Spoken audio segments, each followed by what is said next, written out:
आज के विषय पर, आज के प्रसंग पर हमारे विद्वान चर्चा करेंगे, जिसको हम लोग सुन करके लाभान्वित होंगे। मैं अरविंद जोले के जिससे अनुरोध करूंगा कि आज के हमारे अतिथियों को मंच पर लाने का कष्ट करें। बहुत आदर के साथ में श्री विजय लोकपल्ली जी, वरिष्ठ पत्रकार द हिंदू, श्री विजय लोकपल्ली जी, आदरणीय श्री कुमार साहब, हमारे प्रधानमंत्री जी सुशील दोषी जी। मैं एक साथ, चूँकि सभी घर के में सभी को एक साथ ही बुलाते हैं कि जोलेकर जी आ चुके हैं, सभी को कृपया मंच पर लाएं। और श्री राजीव रिशोडकर जी, आदरणीय श्री राजीव रिशोडकर जी।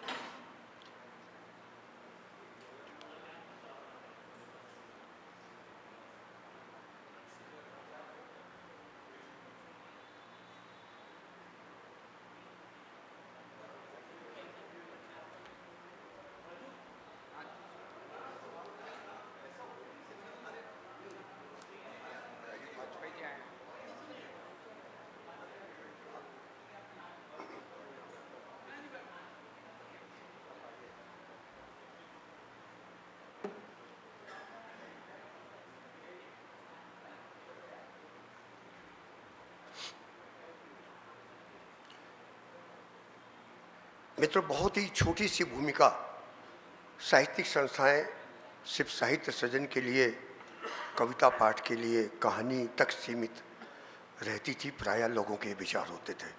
लेकिन अगर हिंदी को बढ़ाना है, हिंदी को जन जन तक पहुंचाना है, तो हर विषय को छूना पड़ेगा।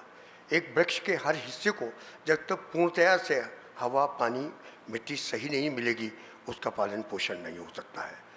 कुछ धारणाएं रहती हैं कि सिर्फ साहित्य को छोड़ करके कुछ ऐसे विषय हैं जहाँ पर हिंदी का प्रवेश नहीं हो पाया, या होता है तो नहीं के बराबर है। और प्रायः ये बात खेल जगत के बारे में कही जाती है।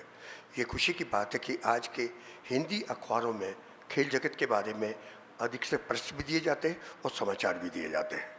लेकिन जो दिए जाते हैं उनकी भाषा क्या हो, शैली क्या हो, जो एक पाठक आसानी के साथ पढ़ सके। कुछ इसी प्रकार की भूमिका रहेगी, जिसका विषय प्रवर्तन हमारे आदरणीय प्रधानमंत्री जी करेंगे। अभी अतिथि देवो भव, आज हमारे बीच में बहुत आदर के साथ हमने आमंत्रित किया है श्री विजय लोकपल्ली जी।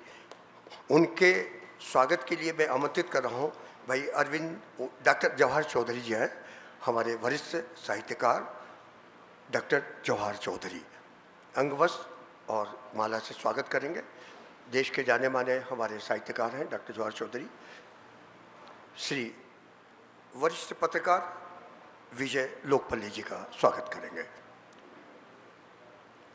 और करतल धुन से आप सभी लोग इसमें अपनी सहभागिता। द हिंदू माना हुआ एक अखबार देश का, विजय लोकपल्ली जी वरिष्ठ पत्रकारों में शीर्ष स्थान पर नाम रखते हैं। हमें उनका स्वागत करते हुए आनंद की अनुभूति हो रही है। आइए, हमारे बीच में जहाँ तक मुझे याद आ रहा है, सही भी हो सकता है, गलत भी, हिंदी में आंखों देखा हाल प्रसारित करने का कई चीज़ों में इंदौर का नाम है। उनमें शायद सबसे पहले अगर किसी व्यक्ति ने शुरुआत की है कि क्रिकेट को आंखों देखा हाल हिंदी में लाखों करोड़ों लोगों तक पहुंचाए, वो है सुशील दोषी जी। और वो इंदौर के, इसलिए इंदौर इस पर गर्व करता है।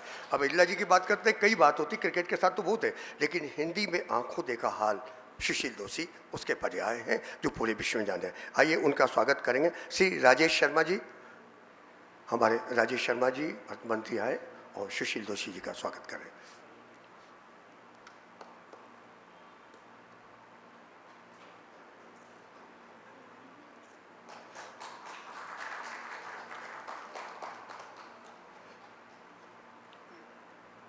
अशोक कुमार जी, विद्वता के हिसाब से और किसी भी भीड़ में भी अगर अशोक कुमार जी खड़े हों तो दूर से दिख जाते हैं कि अशोक कुमार जी वहाँ हैं।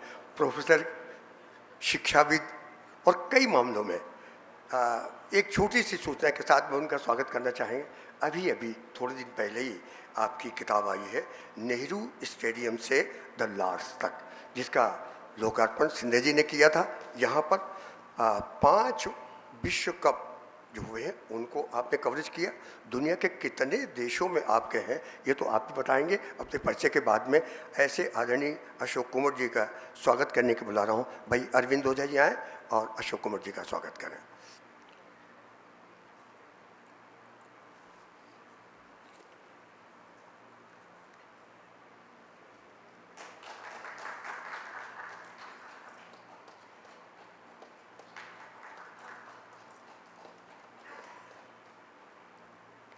ठीक मेरे बाईं तरफ बहुत नज़दीक जिनको कि मैं माइक के सौंपने वाला हूँ आगे के संचालन के लिए, इसकी बागडोर देने वाला हूँ, आदरणीय श्री राजीव शिरोडकर जी। खेल पत्रकारिता में एक जाना पहचाना नाम है और भाषा क्या हो, शैली क्या हो, शब्दावली क्या हो, इन तमाम सारी बातों पर राजीव जी अपनी विद्वतापूर्वक बात रखते हैं। ऐसे विद्वत जन का स्वागत करने के लिए भाई अनिल भोजे जी आए और मैं उनसे अनुरोध करूंगा कि श्री राजीव रिशोडकर जी का स्वागत करें।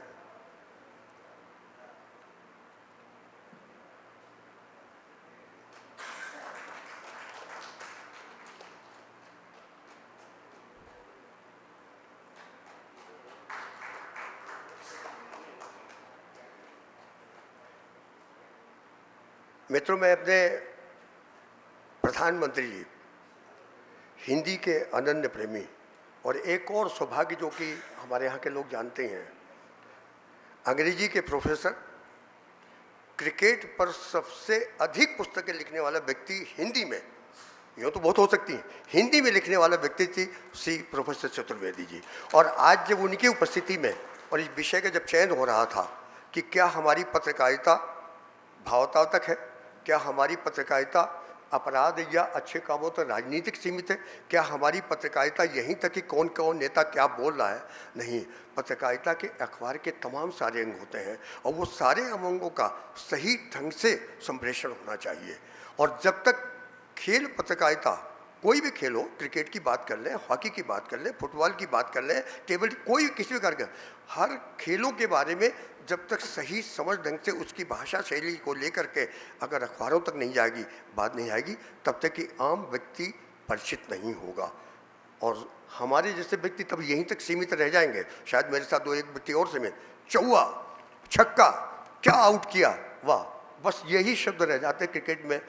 कैसे रन कैसे बने हैं, क्या मुश्किलें झेली हैं, कैसे बचाया है, कैसे चौवा लगाया है, बाउंड्री कैसे पार हुई है, ये तमाम सारी तकनीक जो बारीकी से व्यक्ति घर बैठ करके देखता है, उसे कलम चलाता है, वो ये बैठे हैं आज हमारे बीच में मूर्धन्य, उस विषय पर भी बात करेंगे।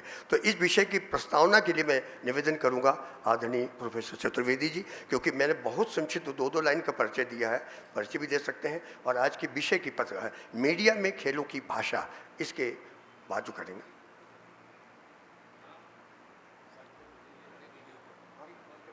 दो मिनट बोलते।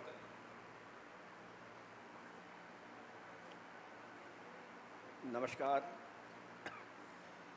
मंच पे मौजूद विजय लोकपल्ली, पद्मश्री सुशील दोषी, डॉक्टर अशोक कुमार और राजू रिसोडकर तथा सभागार में उपस्थित सभी खेल प्रेमियों, जैसा कि विषय से स्पष्ट है, खेल और भाषा, इन दोनों का समन्वय क्या हो सकता है। खेल है तो उसकी समझ आप में हो, साथ ही वो समझ इतनी विकसित हो कि आप सही शब्दों का चयन कर सकें और सही भाषा में उसका वर्णन कर सकें। वरना ऐसे बहुत से लोग होते हैं जो शौक़ फरमाते हैं, क्रिकेट फरमा रहे हैं, अब देख लिया, बोला कहा हाँ, देखना ज़रूरी नहीं है, कल स्कोर कार्ड देख लेंगे, लिख लेंगे। तो अगर आपका इतना ज़्यादा ज्ञान है कि आपको खेल देखना भी ज़रूरी नहीं लगता और आप वैसे ही सारा खेल बता सकते हैं, लिख सकते हैं, उसका विवरण कर सकते हैं, समीक्षा कर सकते हैं, तो फिर खेल होता ही क्यों है। कंप्यूटर पर खेलिए, आप सारे आंकड़े आपको मिल जाएंगे। आप अपनी टीम बनाइए, जैसे मेक योर ओन टीम, लोगों को सट्टेबाजी की लत लगा दी, जुआरी बना दिया। जिस उम्र में बच्चों को मैदान पर जाकर खेलना चाहिए, उस उम्र में उनको इतना आलसी बना दिया कि मोबाइल से गेमिंग कर रहे हैं, क्रिकेट की टीम बना रहे हैं, हार जीत कर रहे हैं। और इसका सबसे बड़ा दोषी अगर कोई है तो वो जाने माने खिलाड़ी हैं, जिनको पहले ही इतना पैसा मिलता है कि इसकी तरफ उनको आकर्षण होना ही नहीं चाहिए, मगर उस सब को भूल कर वो ये सारी चीज़ें खेल को बिगाड़ रहे हैं और बच्चों को ख़राब कर रहे हैं। मैं तो यही समझता हूँ कि आज वो सौरव गांगुली हों, मैं तो नाम भी लेने में हिचकता नहीं, क्योंकि जो है वो सबके सामने है। जब आप विज्ञापन करते हैं, आपकी चेहरा सामने आता है, तो आपका नाम सामने कैसे नहीं आएगा। मैं समझता हूँ जब सौरव गांगुली बड़े होंगे या विराट कोहली बड़े होंगे या और दूसरे खिलाड़ी बड़े होंगे और उनके बच्चे इस तरह खेलने लगेंगे, आलसी बनेंगे, जुए की लत लग जाएगी, तब उनको समझ में आएगा कि कितनी ख़राब शुरुआत उन्होंने की थी। तो ये पैसा एक ऐसी चीज़ है जो सारी चीज़ों को बनाता भी है, बिगाड़ता भी है। पैसे की इतनी ज़रूरत है कि पैसा नहीं हो तो खेल नहीं होगा। आज करोड़ों रुपए क्रिकेट पर खर्च होते हैं, और जो ये खेल को समझते हैं वो ये जानते हैं कि इसकी तैयारी में कितना पैसा लगता है। विकेट बनाना हो तो वो कैसे बनाया जाता है, मैदान को किस तरह हरा भरा रखा जाता है, पूरे साल उसको किस तरह मेंटेन करके रखते हैं। और अगर फ्लड लाइट है तो और भी ज़्यादा खर्चीला काम है, उसको बार बार आपको चेक करना पड़ता है। तो ये सारे मेंटेनेंस के लिए पैसा चाहिए, खिलाड़ियों को भी पैसा चाहिए, वरना हमने पुराने दिन वो देखे हैं जब खिलाड़ी मुफलिसी में गुजरते चले गए। जिस तरह फिल्म हीरो हीरोइन के ख़राब दिन आए और जिनको ख़राब शौक़ थे वो बिगड़ गए और गुमनामी में खो गए, उस तरह बहुत से ऐसे खिलाड़ी भी गुमनामी में खो गए, गरीबी की वजह से, अपनी आदतों की वजह से या किसी भी दूसरे कारण से, पर पैसा उसमें महत्वपूर्ण रहा।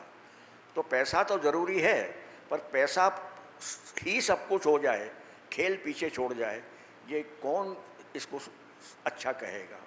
ये तो नुकसानदेह है। तो ये सारी चीज़ें एक खेल पत्रकार, यशस्वी खेल पत्रकार, समझदार खेल पत्रकार और साहसी खेल पत्रकार, जिसमें ये कहने की हिम्मत हो, वो ये कर सकता है। बाकी आजकल तो क्या है कि सारे सबकी चीज़ जैसे प्रायोजित है, ऐसे लेखन भी प्रायोजित है। और ये जो प्रायोजन का काम है, इसने सारी चीज़ों को बिगाड़ दिया, सारे समीकरण बिगाड़ दिए। अब मैंने, सुशील ने, अशोक ने, विजय ने, हमने तो बड़े अच्छे दिन देखे।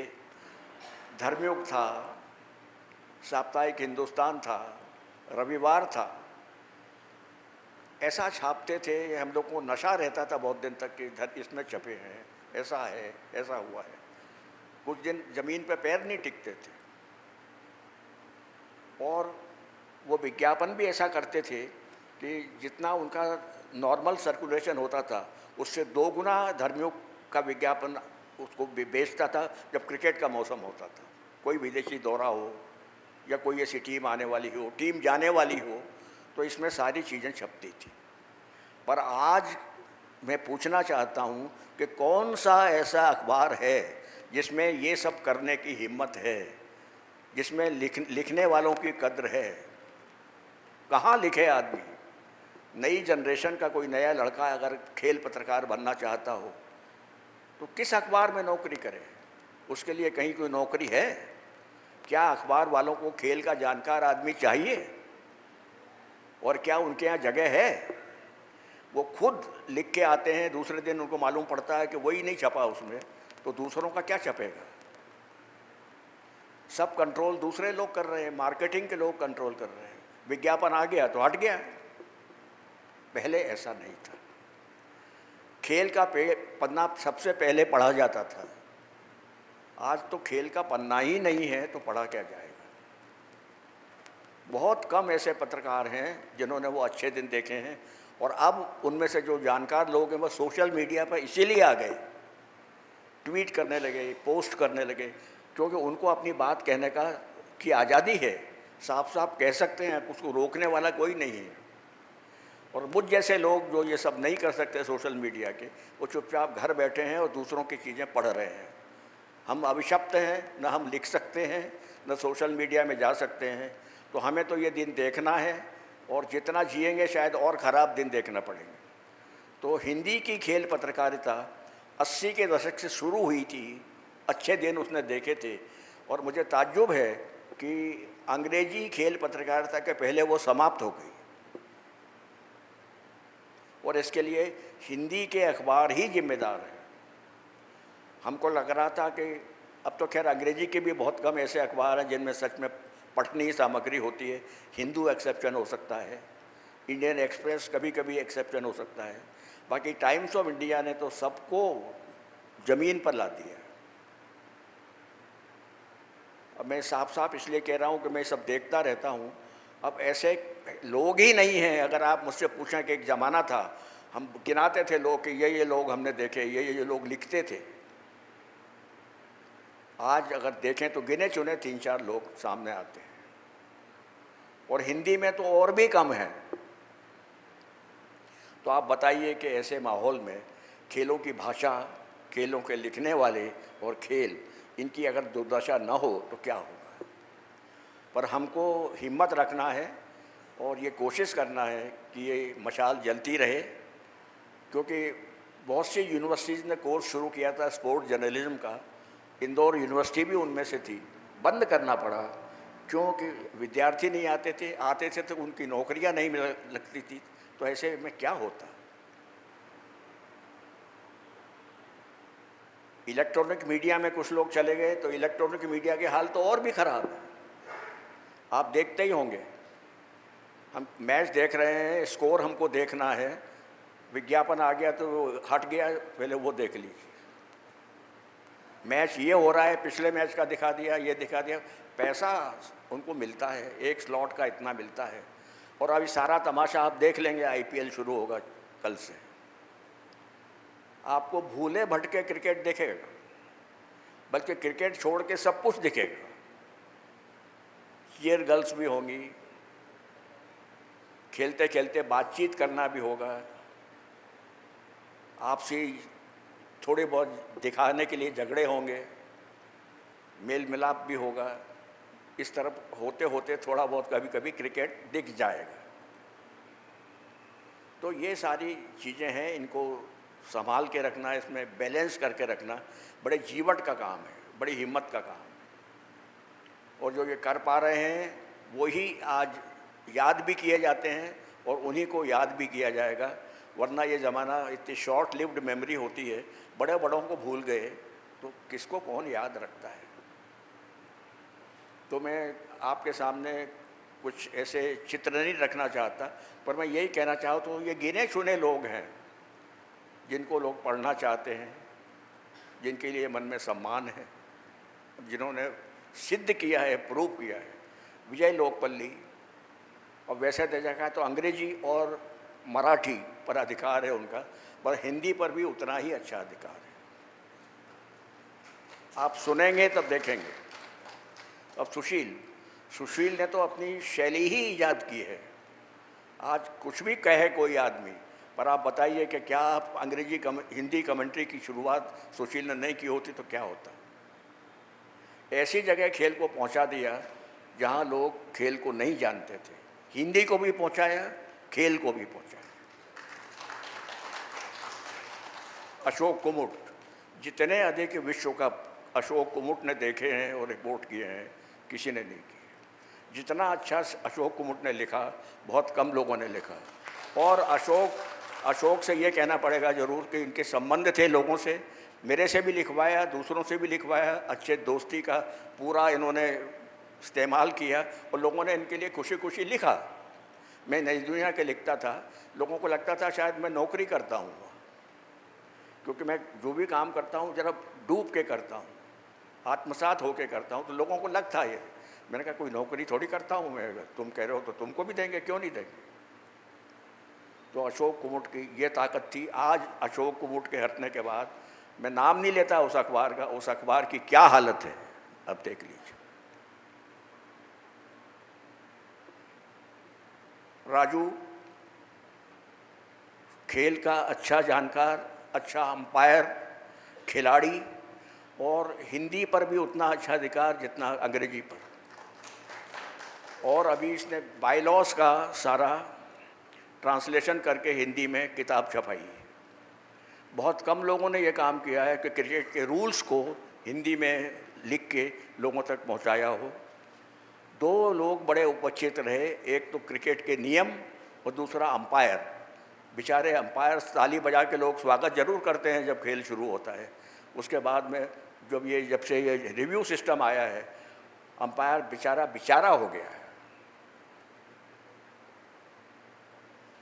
आप देखिए कि गलती सबसे होती है, वो खेल का हिस्सा माना जाता था, पर आजकल रिव्यू भी आप देखो, इतने रिव्यू भी देखे जाते हैं, उसके बाद भी हम देखते हैं कि कितने गलत निर्णय होते हैं।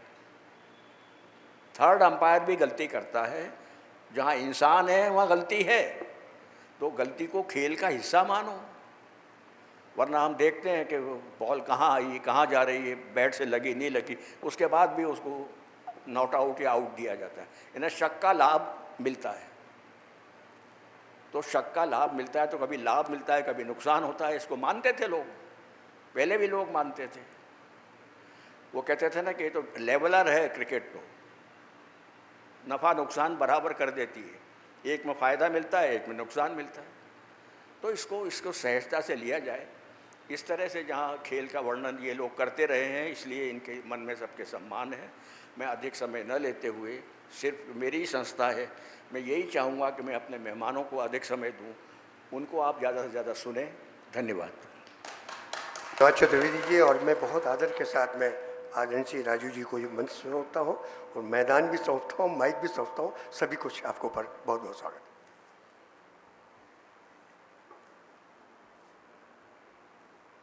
धन्यवाद। नमस्कार सबको। अभी आज से लगभग 25 दिन पूर्व चतुर्वेदी जी ने मुझे एक फ़ोन कॉल किया था और मुझे उन्होंने बोला कि एक हिंदी साहित्य सभा में एक कार्यक्रम है, तो तुमको आना है। तो मुझे लगा कि एक श्रोता के रूप में मुझे बुला रहे हैं सामने बैठने के लिए, तो मैंने कहा आ जाऊँगा। तो ठीक है।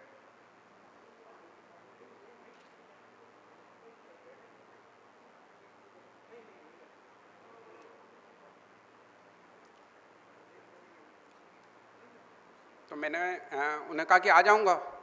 तो बोले कि आना नहीं, तुम्हें संचालन करना है। तो मैंने कहा सर, मैंने तो कभी ऐसे कार्यक्रम में मैंने कभी भाग नहीं लिया।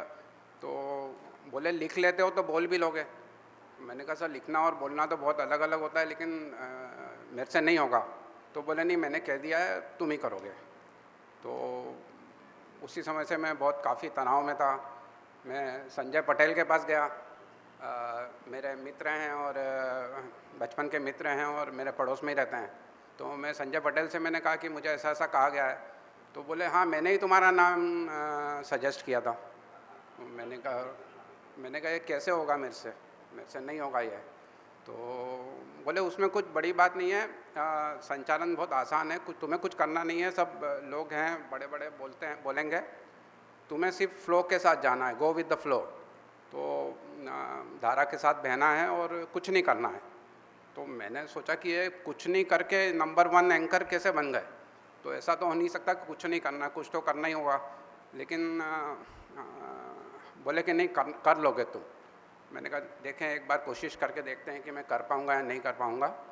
तो मैंने काफ़ी विचार किया। फिर मैंने अपने अंपायरिंग की जो मेरा कैरियर था उससे मैंने एक समानता इसमें ढूंढने की कोशिश की कि जब मैं अंपायरिंग करता था सभी लोग मेरे से पूछते हैं कि वहाँ पे क्यों खड़े होते हो गाली खाने के लिए, क्योंकि अल्टीमेटली अंपायरिंग एक थैंकलेस ऐसा जॉब रहता है कि हमेशा, यानी जब कोई ख़राब करता है जब भी आपको नोटिस किया जाता है। कभी अब अच्छा करेंगे तो कोई ध्यान नहीं रखता कि अंपायर कौन था।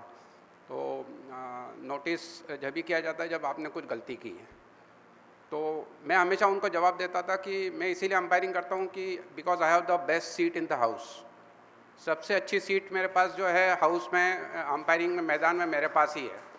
कि सचिन तेंदुलकर का स्ट्रेट ड्राइव इतने पास से कौन देख सकता है, या विराट कोहली या स्मृति मंदाना का कवर ड्राइव अगर कोई देख सकता है इतने पास से तो मैं ही देख सकता हूँ, या कभी प्रवीण कुमार या मनोज प्रभाकर की रिवर्स स्विंग बॉलिंग देखना हो तो मेरे से अच्छी जगह किसी के पास नहीं है। तो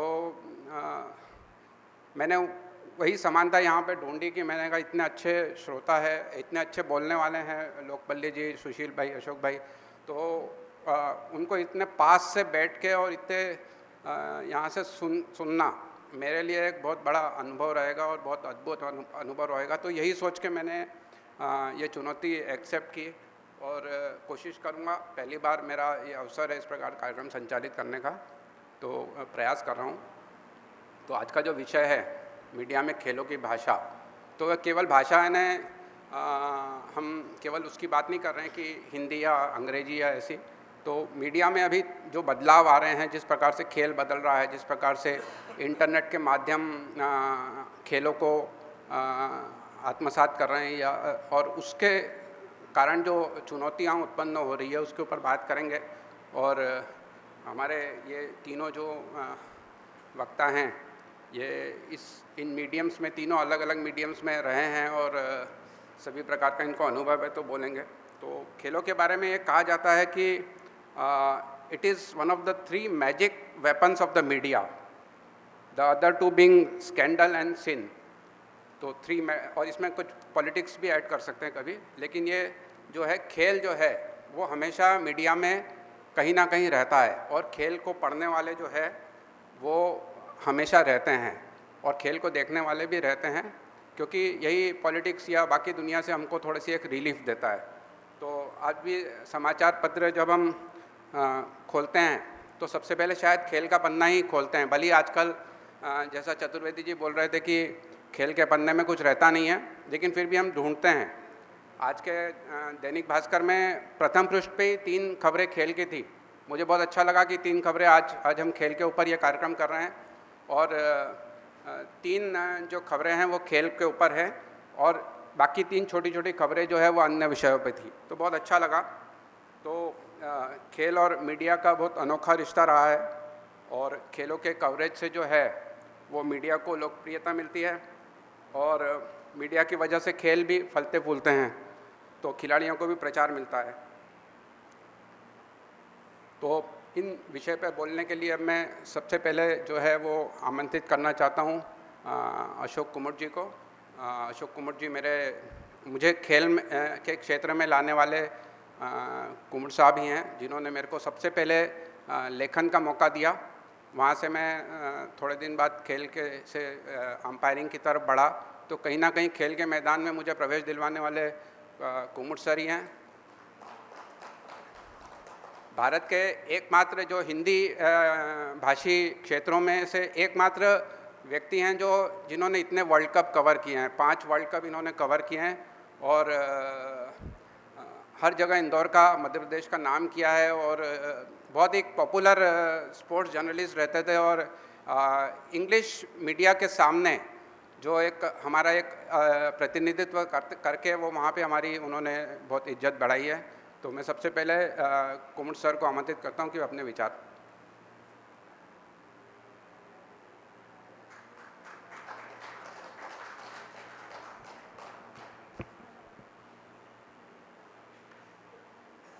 आदरणीय चतुर्वेदी साहब, विजय भाई, सुशील, राजीव, उपस्थित देवियों और सज्जनों, कहाँ से शुरू करूं कुछ समझ में नहीं आ रहा है, लेकिन आखिर समाचार पत्रों में लेखन के प्रति मेरी जागरूकता या मेरी दिलचस्पी का केंद्र बिंदु क्या रहा। एक छोटी सी घटना आपको बताना चाहूँगा। 1964 में 64-65 में मैंने हायर सेकेंडरी किया, और हायर सेकेंडरी करने के बाद मैं पचमढ़ी चला गया, क्योंकि मेरे फादर गवर्नमेंट जॉब में थे और उनकी पोस्टिंग पचमढ़ी में हो गई थी। तो हमने कहा चलो गर्मियों की छुट्टियों में पचमढ़ी का आनंद लिया जाए। 1 आध महीने वहाँ रहे और आ गए। क्रिश्चियन कॉलेज में एडमिशन लिया और डिबेट टीम में चुन लिए गए। डिबेट टीम में जब चुन लिए गए तो उस डिबेट कंपटीशन के जज थे जो प्रिसाइड कर रहे थे, जज नहीं थे, वो राजेंद्र माथुर थे। तो मैंने राजेंद्र माथुर जी से, मुझे मालूम था कि नई दुनिया से एसोसिएट हैं, जुड़े हुए हैं। मैंने कहा आपके अखबार में आप मध्य प्रदेश के सबसे सर्वश्रेष्ठ और एकमात्र हिल स्टेशन के बारे में कुछ भी नहीं लिखते हैं। उन्होंने कहा ऐसा क्या है? मैंने कहा मैं पचमढ़ी की बात कर रहा हूँ। पचमढ़ी इतना खूबसूरत हिल स्टेशन है, वहाँ 64 पॉइंट्स हैं, बहुत बढ़िया दर्शनीय स्थल है मध्य प्रदेश के का, और उसके बारे में आपके अखबारों में कुछ नहीं छपता है। तो बोले अच्छा कल 3 बजे आओ और अखबार के दफ्तर में मुझसे मिलना। मैं गया तो उन्होंने कहा कब तक लिख के दे सकते हो पचमढ़ी के बारे में? मैंने कहा कल तक। आप विश्वास कीजिए 2 या 3 दिन बाद वो लेख मेरा छप गया। उस जमाने में नई दुनिया में छपना, आधे पेज का एक आर्टिकल छपना इतनी बड़ी बात थी कि मुझे लग रहा था कि जैसे मेरे को पद्मश्री मिल गया। स्कूल में जो मेरे सहपाठी थे, जो कॉलेज में आ गए थे, कॉलेज में मुझे अभी भी बहुत अच्छे से स्मरण है, डेविड साहब प्रिंसिपल हुआ करते थे, उन्होंने बुलाया, बोले ये अशोक कुमार तुम हो? मैंने कहा हाँ साहब। तुमने लिखा है? मैंने कहा हाँ साहब। तो उसके बाद मुझे लगा कि अखबारों में लिखना चाहिए, और उसके बाद से ही एक जुनून जैसा छा गया। बहुत सारे अखबारों में लिखा। इंदौर से ईश्वरचंद जैन जागरण निकाला करते थे, उसमें लिखा। स्वदेश में बहुत अरसे तक लिखा, नवभारत में लिखा, नई दुनिया में लिखा।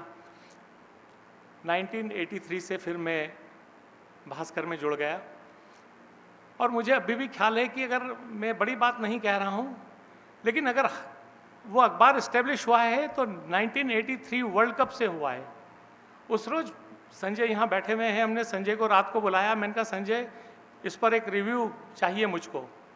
तो 11 साढ़े 11 बजे इनको स्कूटर पे बिठा के हमारे एक सहयोगी लेकर आए, और हमने कहा तुम बोलते जाओ, टाइम नहीं है इतना।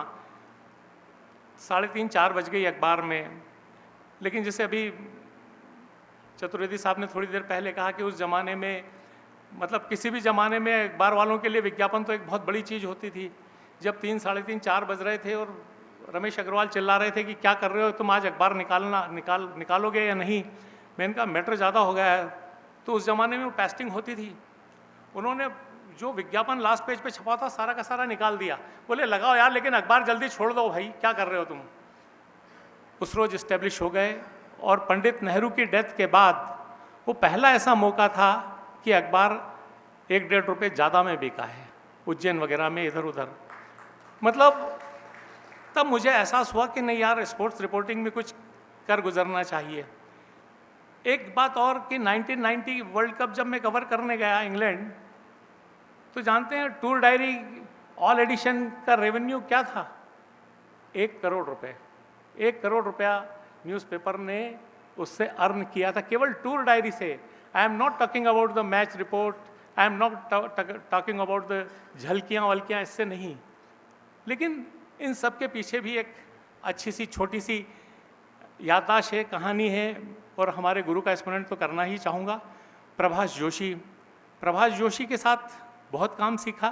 प्रभाष जोशी के साथ हम लोगों ने जब वो मध्य देश निकालते थे, मध्य देश भोपाल का अखबार हुआ करता था, और उसका इंदौर का एडिशन प्रभाष जोशी जब नई दुनिया छोड़ चुके थे, तब उन्होंने मध्य देश में हम जैसे कुछ युवकों को जमा कर लिया था और हमसे लिखवाया करते थे। तब उनसे सीखा कि भाषा क्या होनी चाहिए।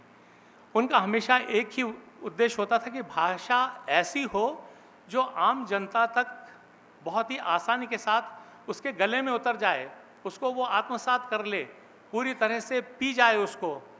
अदरवाइज़ वो 70 और 80 का दशक तो ऐसा था कि बहुत ही क्लिष्ट हिंदी, बहुत ही कठिन हिंदी लिखी जाती थी। लेकिन हमने प्रभाष जी से सीखा। कैन यू बिलीव इट कि प्रभाष जोशी के साथ जब हम 1992 का वर्ल्ड कप ऑस्ट्रेलिया न्यूजीलैंड में कवर करने गए, तब प्रभाष जोशी ने कॉपी लिख देते थे। हम तो फटाफट अपनी कॉपी लिख के और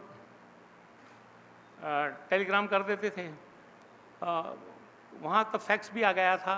प्रभाष जोशी के दफ्तर में फैक्स था, तो बोले नाना तू ज़रा हमारी कॉपी तो पढ़ी ले। प्रभाष जोशी मालवी में हमसे बात करते थे तो बड़ा अच्छा लगता था।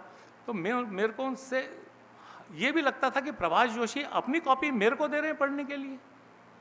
मतलब उनको ये नहीं लगता था कि यार इसमें से ये कुछ ले लेंगे, ये हम आज जरा सा अगर मैं कहीं लिखूंगा तो मैं देखूंगा कि यार सुशील तो नहीं देख रहे हैं, राजू तो नहीं देख रहे हैं, मेरी कॉपी कोई वो तो नहीं कर रहा है। लेकिन प्रभाष जी ने बहुत ही सहजता से अपनी कॉपी दे दी थी और उन्होंने बताया था कि हेडिंग कैसे होना चाहिए, कैसे क्रिस्पी होना चाहिए, कितने सहज होना चाहिए। मुझे बहुत अच्छे से ख्याल है कि एक बार भारत ने इंग्लैंड में सीरीज जीती और उसके बाद शारजा में सीरीज जीती। हम सब लोग, राजू रिसोड़कर वगैरह, हम सब लोग अखबार के शाम को अखबार के दफ्तर में काम कर रहे थे। जेपी चौक से उधर से निकले और बोलते हैं, अरे वाह यार तुम्हारी टीम ने तो आज कमाल कर दिया, इंग्लैंड से शारजाह तक भारत ही भारत हो गया। मुझे लगा कि यार हेडिंग तो यही है। हमने उसको थोड़ा सा परिष्कृत कर दिया, टेम्स नदी के किनारे से शारजाह की बालू तक भारत ही भारत। तो अपना कुछ नहीं होता है, जो आम जनता से हम सुनते हैं, आम जनता को जो जिस भाषा शैली में हम बात करते हुए देखते हैं, हम उसी को आत्मसात कर लेते हैं और उसी की अभिव्यक्ति अपने लेख में, अपने समाचार पत्र के अंदर उतार देते हैं तो ज़्यादा अच्छा होता है। मैं, विजय वगैरह हम लोग वेस्ट इंडीज़ यात्रा पर थे और वो भी एक ऐतिहासिक यात्रा थी वेस्ट इंडीज़ की। तो Barbados, if I am not mistaken, Barbados के प्रधानमंत्री के वहाँ पर एक डिनर चल रहा था और एक लड़की लता मंगेशकर को बहुत अच्छे से गा रही थी, बहुत अच्छे से गा रही थी। तो I could not resist my self. मैंने कहा यार इस महिला से बातचीत की जानी चाहिए कि आखिर ये विदेशी महिला होकर इतने अच्छे भारतीय गाने कैसे गा लेती है। तो कार्यक्रम खत्म हुआ तो उसके बाद मैं उस महिला के पास गया, अरे मैंने कहा आपने तो आज कमाल कर दिया, बहुत अच्छा गाती हैं आप। तो महिला मेरा चेहरा देख रही थी, मुझे कुछ समझ में नहीं आया कि मैंने कहा इसको मैंने कुछ बहुत ही सामान्य बात की है इससे। वो मुझसे इंग्लिश में कहती है, I don't know your language,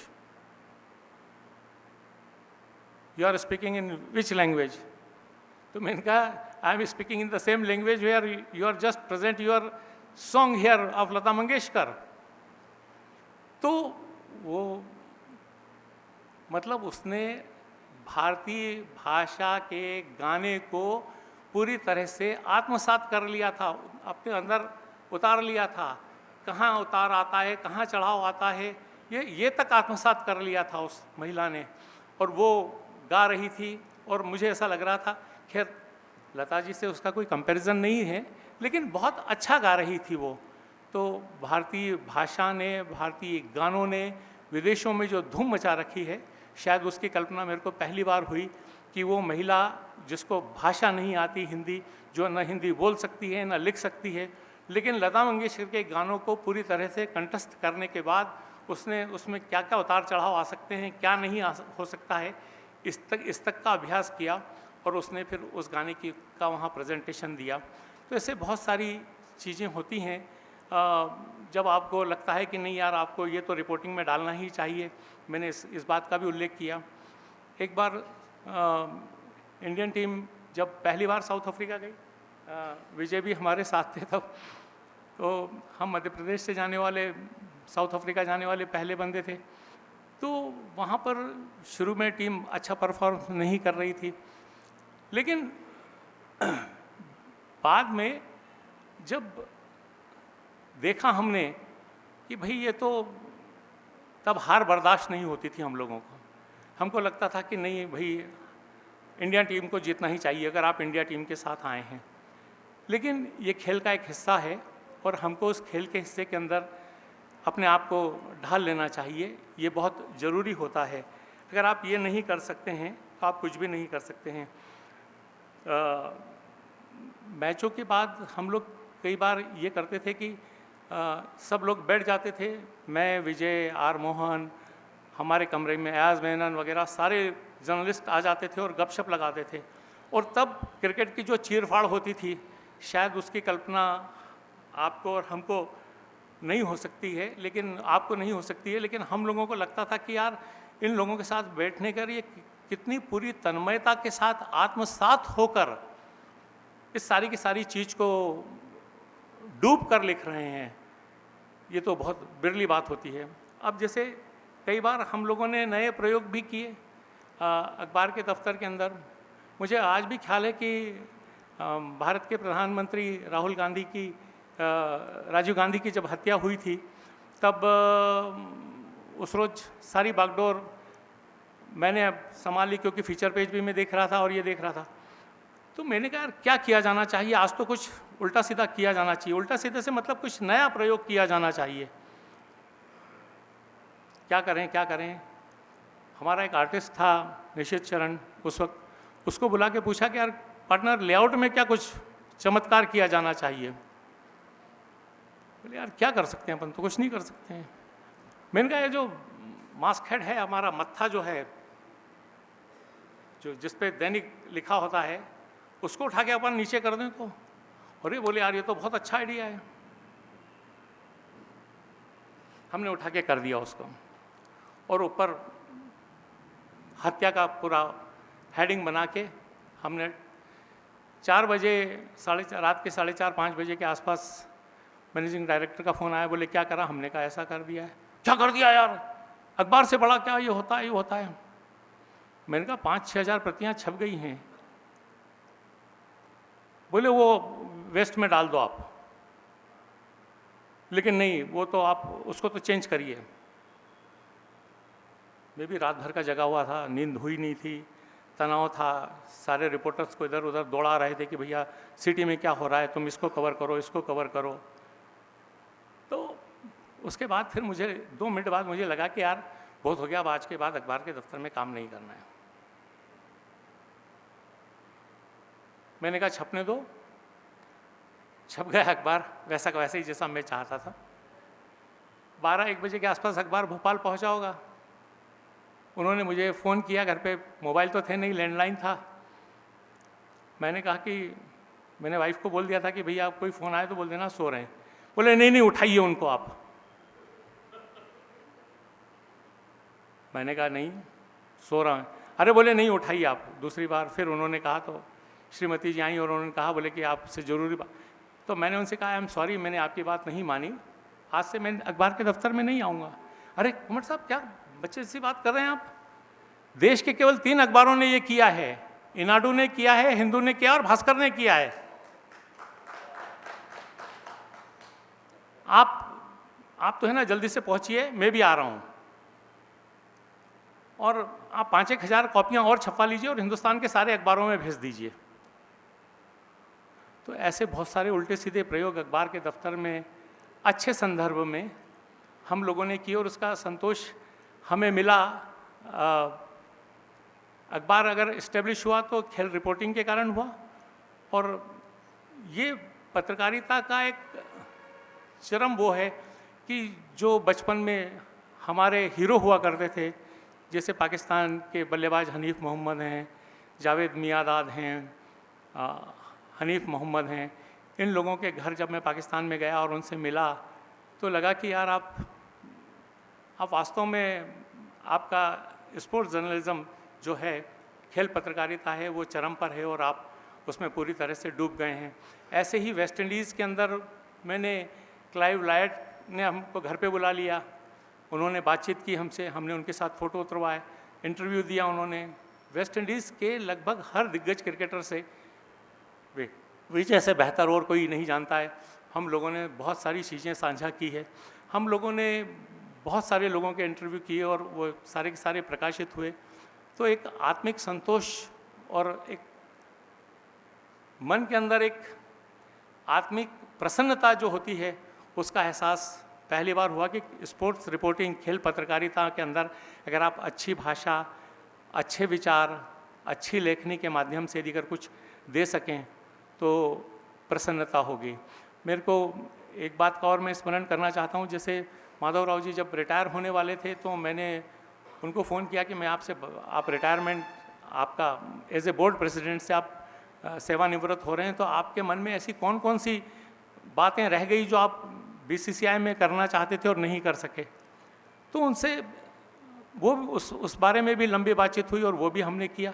तो ऐसी बहुत सारी बातों पर जो मेरी किताब जो अभी मैंने निकाली है, नेहरू स्टेडियम से लॉर्ड्स तक, क्योंकि जर्नी यहीं से इस नेहरू स्टेडियम से ही शुरू हुई थी और सबसे पहला मैच यहीं पे कवर किया था। तो उससे लगाकर फिर लॉर्ड्स तक भी गए।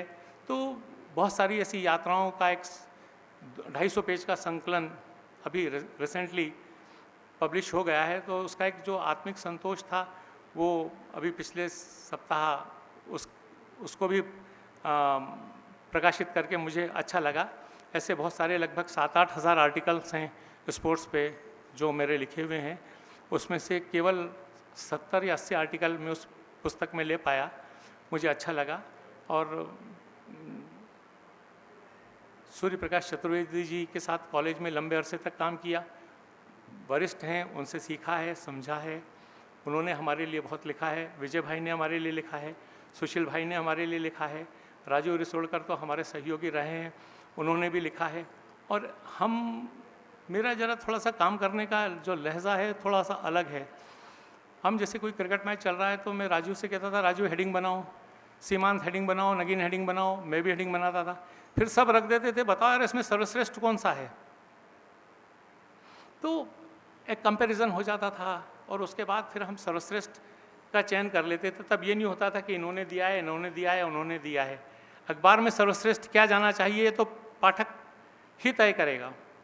तो ऐसा जब तक आप एक टीम भावना को लेकर बहुत ही सहज उसको लेकर सामान्य भाषा शैली में यदि अगर आप कोई अपनी बात कहते हैं तो वो ज़्यादा अपील करती है। मेरे हिसाब से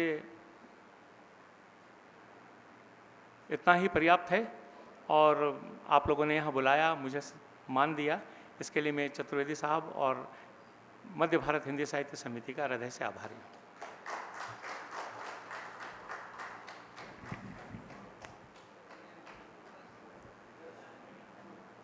धन्यवाद कुमार सर। आपने जो है वो अपनी पूरी जो खेल पत्रकार के रूप में एक जर्नी है उसको पूरा आपने बयान किया यहाँ पे, और मुझे बहुत गर्व है कि मैं आपके साथ उस जर्नी में से काफ़ी समय आपके साथ रहा। और मैंने देखा हमेशा इन्होंने युवा पत्रकारों को काफ़ी प्रोत्साहन दिया। हमेशा कोई भी नया कोई लेखक बनना चाहता था तो उसे तुरंत मौका देते थे। उसे पहले या दूसरे अटेम्प्ट में बाईलाइन मिल जाती थी, तो बाईलाइन मिलना है ना बहुत बड़ी बात हो जाती थी। और हमेशा प्रोत्साहित करते थे और प्रयोग करने से हिचकिचाते नहीं थे। मालवी हेडिंग मैंने देखे हैं, जितने दैनिक भास्कर में इनके अंडर में जितने यूज़ किए उतने शायद कहीं नहीं किए होंगे। बिल्कुल मालवी ठेठ मालवी भाषा का भी प्रयोग करते थे अपने जो टूर डायरीज़ वगैरह में, जिसके कारण से इनकी टूर डायरी बहुत बढ़ी जाती थी। तो ये कुमार साहब की कला थी जो दैनिक भास्कर जो है वो खेल की वजह से शहर में स्थापित हो पाया, ऐसा मेरा विचार है। अब मैं आमंत्रित करता हूँ सुशील भाई को, जो जिनकी आवाज़ सुन के ही हम लोग बड़े हुए हैं। और ये 4 रन, ये जो जिस टोन में ये कहते थे वो टोन बिल्कुल ऐसा लगता था, बिल्कुल खुशी की लहर दौड़ जाती थी। और खेल यानी हिंदी क्षेत्रों में जो क्रिकेट को स्थापित करने के लिए इनकी जो भूमिका रही है वो इतनी विराट रही है, मेरे ख्याल से इससे बड़ा कोई जो योगदान है कोई नहीं दे सकता है। इनकी वजह से ही जो है वो जिस प्रकार से जसदेव सिंह ने जो हॉकी के लिए किया, वैसे ही सुशील भाई ने जो है वो क्रिकेट के लिए किया। और क्रिकेट जो घर घर पहुंचा, मेरे ख्याल से इसका श्रेय सुशील दोषी जी को दिया जाना चाहिए। मैं रिक्वेस्ट करता हूं सुशील दोषी आए।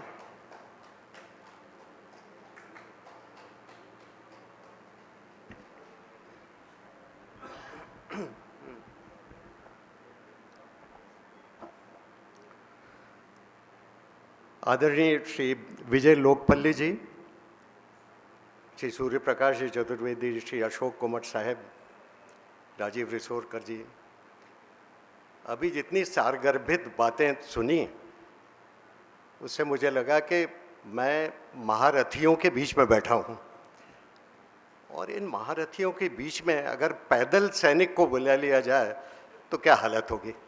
ऐसा लगता है कि जैसे टॉमसन के आगे मदन लाल को बैटिंग के लिए भेज दिया गया हो। लेकिन फिर भी चूंकि कुछ काम करने के लिए कहा गया है तो कुछ बोलूँगा ज़रूर। देखिए, 1968 से मैं क्रिकेट की कमेंट्री कर रहा हूँ और तब हिंदी कमेंट्री की शुरुआत ही हुई थी। और भाषा जो आज का विषय है बड़ी ये दिलचस्प चर्चा थी कि लोग कहते थे भाई हिंदी में तो बात हो ही नहीं सकती, या अंग्रेजी का खेल है, जो खेल 22 यार्ड से एफपीएस सिस्टम से शुरू होता है, 22 यार्ड्स का खेल जिसको कहते हैं, उसके बारे में हिंदी में कैसे बात हो सकती है। मतलब आपको आज अंदाज भी नहीं लगा सकते कि हिंदी के खिलाफ इतना वातावरण था कि अंग्रेजी खेल की हत्या करनी हो तो हिंदी कमेंट्री की शुरुआत होनी चाहिए। लेकिन हम तो लड़के ही थे, हमको मान अपमान का क्या फ़र्क था। अब 17, 18, 19 साल का लड़का था, तब मैं इंजीनियरिंग कॉलेज में पढ़ता था। कुछ यहीं आकाशवाणी में कुछ इस तरह की बात उठी कि हिंदी में कमेंट्री होनी ही है। तब मैं पहुंच गया। मुझे याद है कि मैं निकर और एक टी शर्ट में पहुंच गया था आकाशवाणी के स्टूडियोज़, और अब मध्यम वर्गीय परिवार से थे, 35 रुपये महीने के मकान में किराए से रहते थे, तो जीवन यापन का ज़रिया भी बहुत मुश्किल से निकालते थे, और इंजीनियरिंग की पढ़ाई में खर्च कितना होता है हम सब जानते हैं। उसके बावजूद मैं एक दिल में तमन्ना थी, कुछ लिखना शुरू किया था। मुझे लॉन टेनिस और क्रिकेट में बहुत दिलचस्पी थी। मेरा पहला लेख लॉन टेनिस में ही छपा था, विंबलडन के बारे में, 1966 में। तब मैं पढ़ता था 4थे साल में इंजीनियरिंग के। तो मैं पहुंच गया और स्टेशन डायरेक्टर से कहा, sir I can do commentary, please थोड़ा मुझे मौका दीजिए। तो उन्होंने मुझे नीचे से ऊपर तक देखा और फिर कहा कि boy put on some grey hairs, थोड़े तजुर्बे के सफ़ेद बाल लेकर आओ, उसके बाद बात करेंगे। उन्होंने तुरंत मुझे निकाल बाहर कर दिया। मैं फुदकता हुआ आ गया, फिक्र नहीं थी, भगा दिया तो कोई बात नहीं, कॉलेज में पढ़ते थे, वापस आ गया। बाद में पता चला कोई हिंदी में कमेंट्री करने के लिए तैयार ही नहीं है। फिर सरवटे साहब जो बड़े मुझे प्रोत्साहित किया, आज हैं नहीं लेकिन गज़ब के व्यक्ति, उन्होंने कहा कि देखिए, उन्होंने कहा कि भाई ये लड़का जो है ये हिंदी भी ठीक जानता है, थोड़ा बहुत क्रिकेट भी जानता है, ऐसा उन्होंने अनुमान लगाया, और इसको मौका देना चाहिए। तो फिर मुझे मौका मिल गया उस तरह से, तो ये कमेंट्री की शुरुआत हुई। लेकिन कुछ चीज़ें हैं जो ऐसी थी जो मन में घर कर गई थी। एक तो ये बात कि जो भी आप कहें वो स्पष्ट कहें।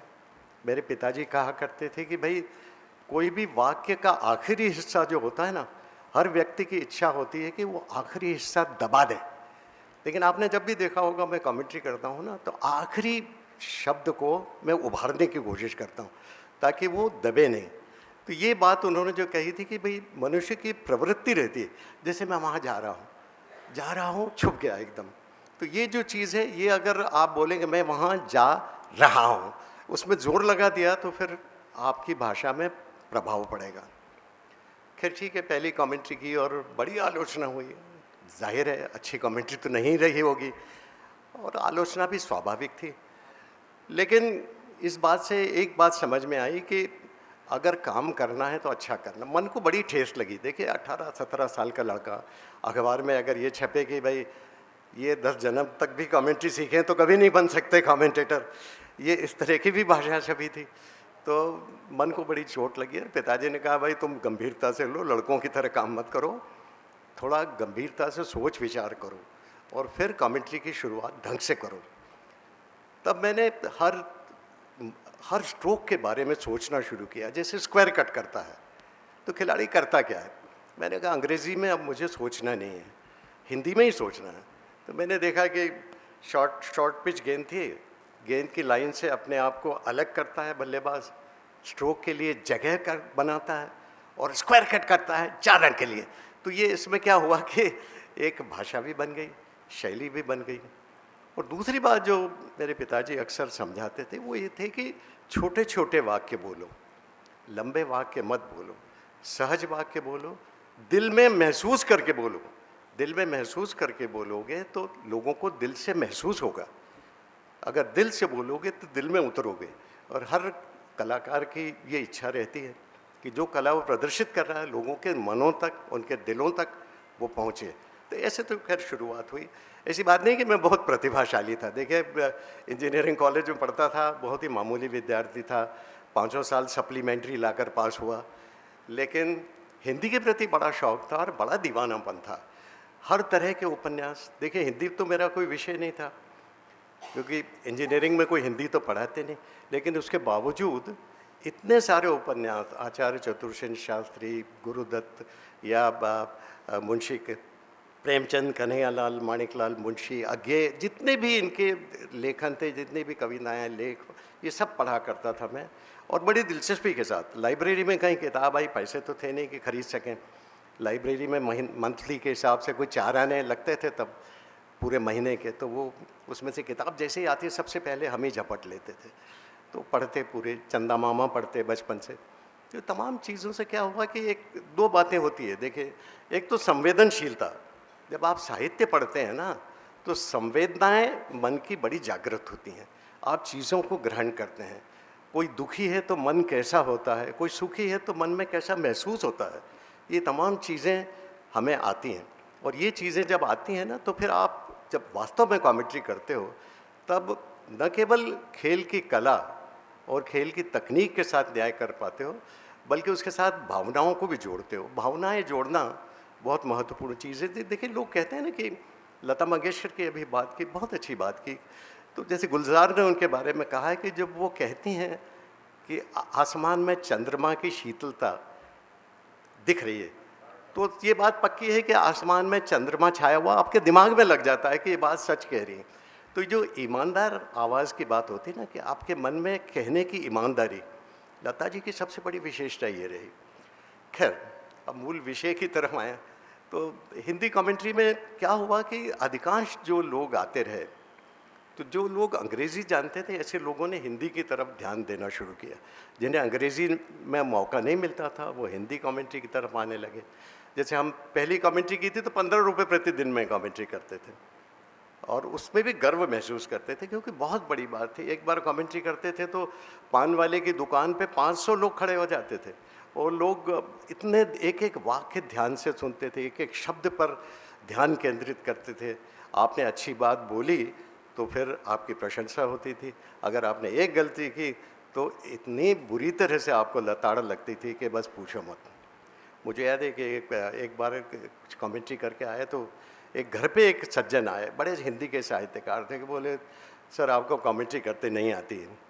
और मैं नाराज़ हो गया, लड़का था, मैंने कहा यार कैसे बात कर रहे हैं, कैसे नहीं आती है, हम कमेंट्री करते हैं और अच्छी करते हैं। तो पिताजी आए, देखिए ये जो व्यक्ति है ना, ये एक समाज का नुमाइंदा है, ये जो बात सोच रहा है वो समाज में लाखों लोग उस तरह से सोच रहे हैं, तो इनकी बात पर ध्यान दो। और उनकी खातिर की, उन्हें चाय पिलाई, और उसके बाद वो सज्जन मेरे सबसे बड़े प्रशंसक बन गए। तो इसलिए नहीं कि मैंने सुधार किया, लगातार सुधार करते रहे, तो ये बात भी थी। अब देखिए, हमेशा ही ध्यान रखना चाहिए कि हिंदी कमेंट्री में जो लोग करते थे कमेंट्री, जैसे अभी क्रिकेटर्स कमेंट्री कर रहे हैं, अब एक खिलाड़ी चलते चलते उसके पैरों में लड़खड़ाहट आ गई। जैसे खिलाड़ी जब डाइव किया तो उसके पैर में लग गई, चोट लग गई, और लोगों ने कहा कि भाई ये क्या, तो उन्होंने कमेंट्री किस तरह से की देखिए, तो उन्होंने सोचा कि अंग्रेज़ी में सोचा कि वो जब डाइव किया उन्होंने और चोट लगी है उनको, और उन्होंने कहा कि भाई उनका चाल चलन खराब हो गया है। आप समझे ना, तो उनका चलने का तरीका, बेचारे सोच तो बिल्कुल ठीक रहे थे कि भाई चाल है चलने का और चलन है तरीका, तो उन्होंने कहा कि उनका चाल चलन खराब हो गया है, वो गिरने के बाद उनका चाल चलन खराब हो गया है। अब एक बार जो आप मुहावरे सुनते हैं कई बार अंग्रेज़ी के, एक जो मुहावरे हिंदी में भी बहुत, एक बड़े कमेंटेटर धुरंधर बीच में कमेंट्री करते थे, उन्होंने कहा कि किस्मत मेहरबान तो गधा पहलवान। फिर उसकी जगह उन्होंने हिंदी में फिर से बात की, खिलाड़ी को जोड़ा, उन्होंने किस्मत मेहरबान तो धोनी पहलवान, फिर ही बोल दिया। तो किसको किससे आप किस शब्द को किस शब्द से आपने परिवर्तित किया, तो ये लोग ध्यान नहीं रखते। देखिए, जितने बड़े बड़े खिलाड़ी हैं ना, जिनसे भी बात होती है, वो कहते हैं कि भाई हिंदी भी कोई भाषा है क्या, इसमें किसी भी तरह की बात करो चल जाता है। लेकिन यही सोच गलत है, और हम लोग सहन करते हैं। एक बार मुझे याद है, दक्षिण अफ्रीका जब हम लोग गए थे तो एक दो अंग्रेज़ी के कमेंटेटर की तबीयत खराब हो गई, तो हम हिंदी के कमेंटेटर्स में कुछ अंग्रेज़ी के जो क्रिकेट के खिलाड़ी भी थे, हिंदी के कमेंटेटर्स हम लोगों में, उनसे कहा कि भाई आप अंग्रेज़ी में कमेंट्री करो। तो उन्होंने कमेंट्री की तो उसमें वर्ब्स वगैरह सब गलत होने लगे, जैसे आई इज़ गोइंग हो गया, दे इज़ कमिंग हो गया, इस तरह से वो बात की, क्योंकि अंग्रेज़ी आती नहीं थी। लेकिन अंग्रेज़ी वालों ने उसको स्वीकार नहीं किया। वो कितने भी बड़े खिलाड़ी थे, मतलब भारतीय क्रिकेट के बहुत बड़े खिलाड़ी थे वो, लेकिन उनको स्वीकार नहीं किया और उन्होंने कहा God save the Motherland from these murderers of English language. तो ये मैं तो उन लोगों को सराहता हूँ जो कि भाषा का सर्वनाश होते नहीं देखना चाहते हैं। लेकिन हिंदी में हर तरह की भाषा चलती है, क्रिकेट खेली जा रही है, विकेट गीली हो रही है। देखिए क्रिकेट खेला जाता है, विकेट गीली नहीं होती है। तो ये तमाम चीज़ें चलती। अभी एक दिन मैंने टेलीविज़न लगाया तो एक बड़े खिलाड़ी कह रहे थे कि जब सहवाग गुजर गए तो मैं घबरा गया, मेरे कब गुजर गए भाई। तो पता चला कि व्हेन ही डिपार्टेड, यानी जब विकेट से आउट हो जाते हैं तो वो कह रहे थे। तो लेकिन जब आप अचानक सुनते हैं कि वो गुजर गए तो हिंदी में आप गुजर गए शब्द का अर्थ जानते हैं। अब एक कमेंटेटर मुझे याद है इंदौर में आए थे, बहुत बड़े अफसर थे, दिल्ली से आए थे और अपनी ज़िंदगी की पहली कमेंट्री कर रहे थे। और सरवटे साहब हमारे उस समय सेक्रेटरी थे मध्य प्रदेश क्रिकेट एसोसिएशन के, वो सबका ध्यान रख रहे थे भाई किसको क्या चाहिए। तो वो आकर कहने लगे कि where are the players, when will they line up before me, वो कब मेरे आगे लाइन लगाकर खड़े होंगे ताकि मैं उन्हें पहचान सकूं। तो सरवटे साहब ने कहा कि सर वो players don't line up before commentators, ये आपको खुद ही पहचानना होगा। तो बोले अरे फिर इतनी दूर से कैसे पहचानेंगे। तो बोले नहीं, आपको खुद ही ध्यान रखना होगा कि कौन कैसा चलता है। सीधे आदमी थे सरवटे साहब। तो खैर फिर उन्होंने कहा who will give me the water and other things. तो बोले कि sir I will provide you the water. बोले यू विल लुक आफ्टर। तो मैंने कहा आप कैसी बात कर रहे हैं, बहुत बड़े क्रिकेटर हैं मध्य प्रदेश के, आप किस तरह से बात कर। आई डिडंट नो, मुझे नहीं मालूम था तो ये एक बड़े क्रिकेटर हैं। खैर जो भी हो, अब कुछ ऐसा हुआ, कई बार क्या होता है कि हम जैसे आप बैठे हैं और मैं आपसे बात कर रहा हूँ, मुझे आपकी आइडेंटिटी नहीं मालूम आपके पड़ोस वाला कौन है, और फिर आप बात करते जाते हैं, बाद में पता चलता है कि वो जिनके बारे में बात कर रहे हैं वो उनके रिश्तेदार हैं, तो बड़ी मुसीबत हो जाती है। तो मुझे याद है कि एक बहुत बड़ा कॉन्ट्रैक्ट साइन कर रहा था भोपाल में, तो एक IAS ऑफिसर थे जो मेरी ज़िंदगी का सबसे बड़ा कॉन्ट्रैक्ट था, उन्होंने उसी व्यक्ति का नाम लिया जिनका मैं जिक्र कर रहा हूँ कि वो कैसे आदमी हैं। तो मैंने कहा कि not only is he A third rate human being, he is a third rate commentator also. तो उन्होंने कहा वो मेरे साड़ू भाई हैं। तो ये हमेशा ध्यान रखना चाहिए कि तीसरा आदमी जो खड़ा हो, पहले पहचान पता कर लो कि वो कौन है और किसका क्या लगता है, ये तो बड़ी मुसीबत हो जाती है।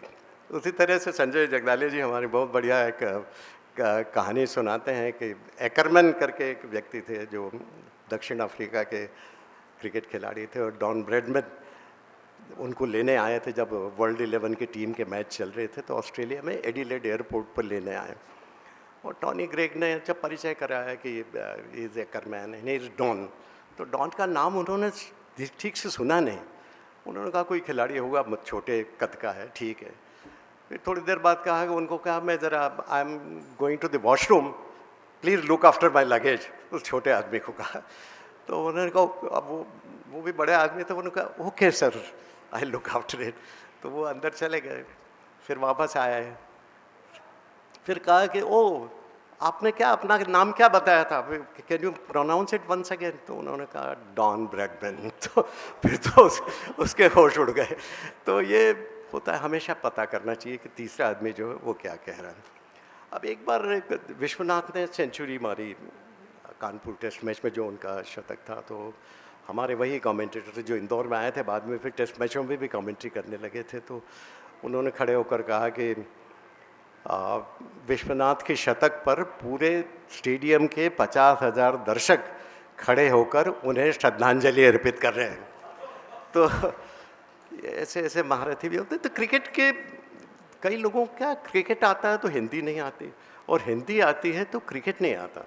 दोनों तरह के लोग हिंदी भाषा को बदनाम करते हैं। देखिए, जो हिंदी समझते हैं लेकिन क्रिकेट नहीं समझते, उसके भी कारण हिंदी बदनाम होती है। क्योंकि अब किसी कमेंटेटर ने अगर इंग्लैंड में जाकर वो कह रहा है कि बेदी की स्पिन लेती हुई बहुत तेज़ गेंद, तो आप क्या करेंगे। मतलब इस तरह की कमेंट्री भी हुई, तो उसके कारण भी हिंदी कमेंट्री बदनाम होती है। तो इस समय भाषा का ध्यान बहुत रखना चाहिए। और जैसा कि एक सहज शब्द, सरल शब्द। और जो अखबारों की अगर बात करें तो मुख्य जो जो हेडिंग रहता है वो इतना कैची होना चाहिए कि नीचे की स्टोरी आपको पढ़ने की इच्छा हो, तभी आप नीचे की स्टोरी पढ़ने की, और फिर लीड भी अच्छी होनी चाहिए।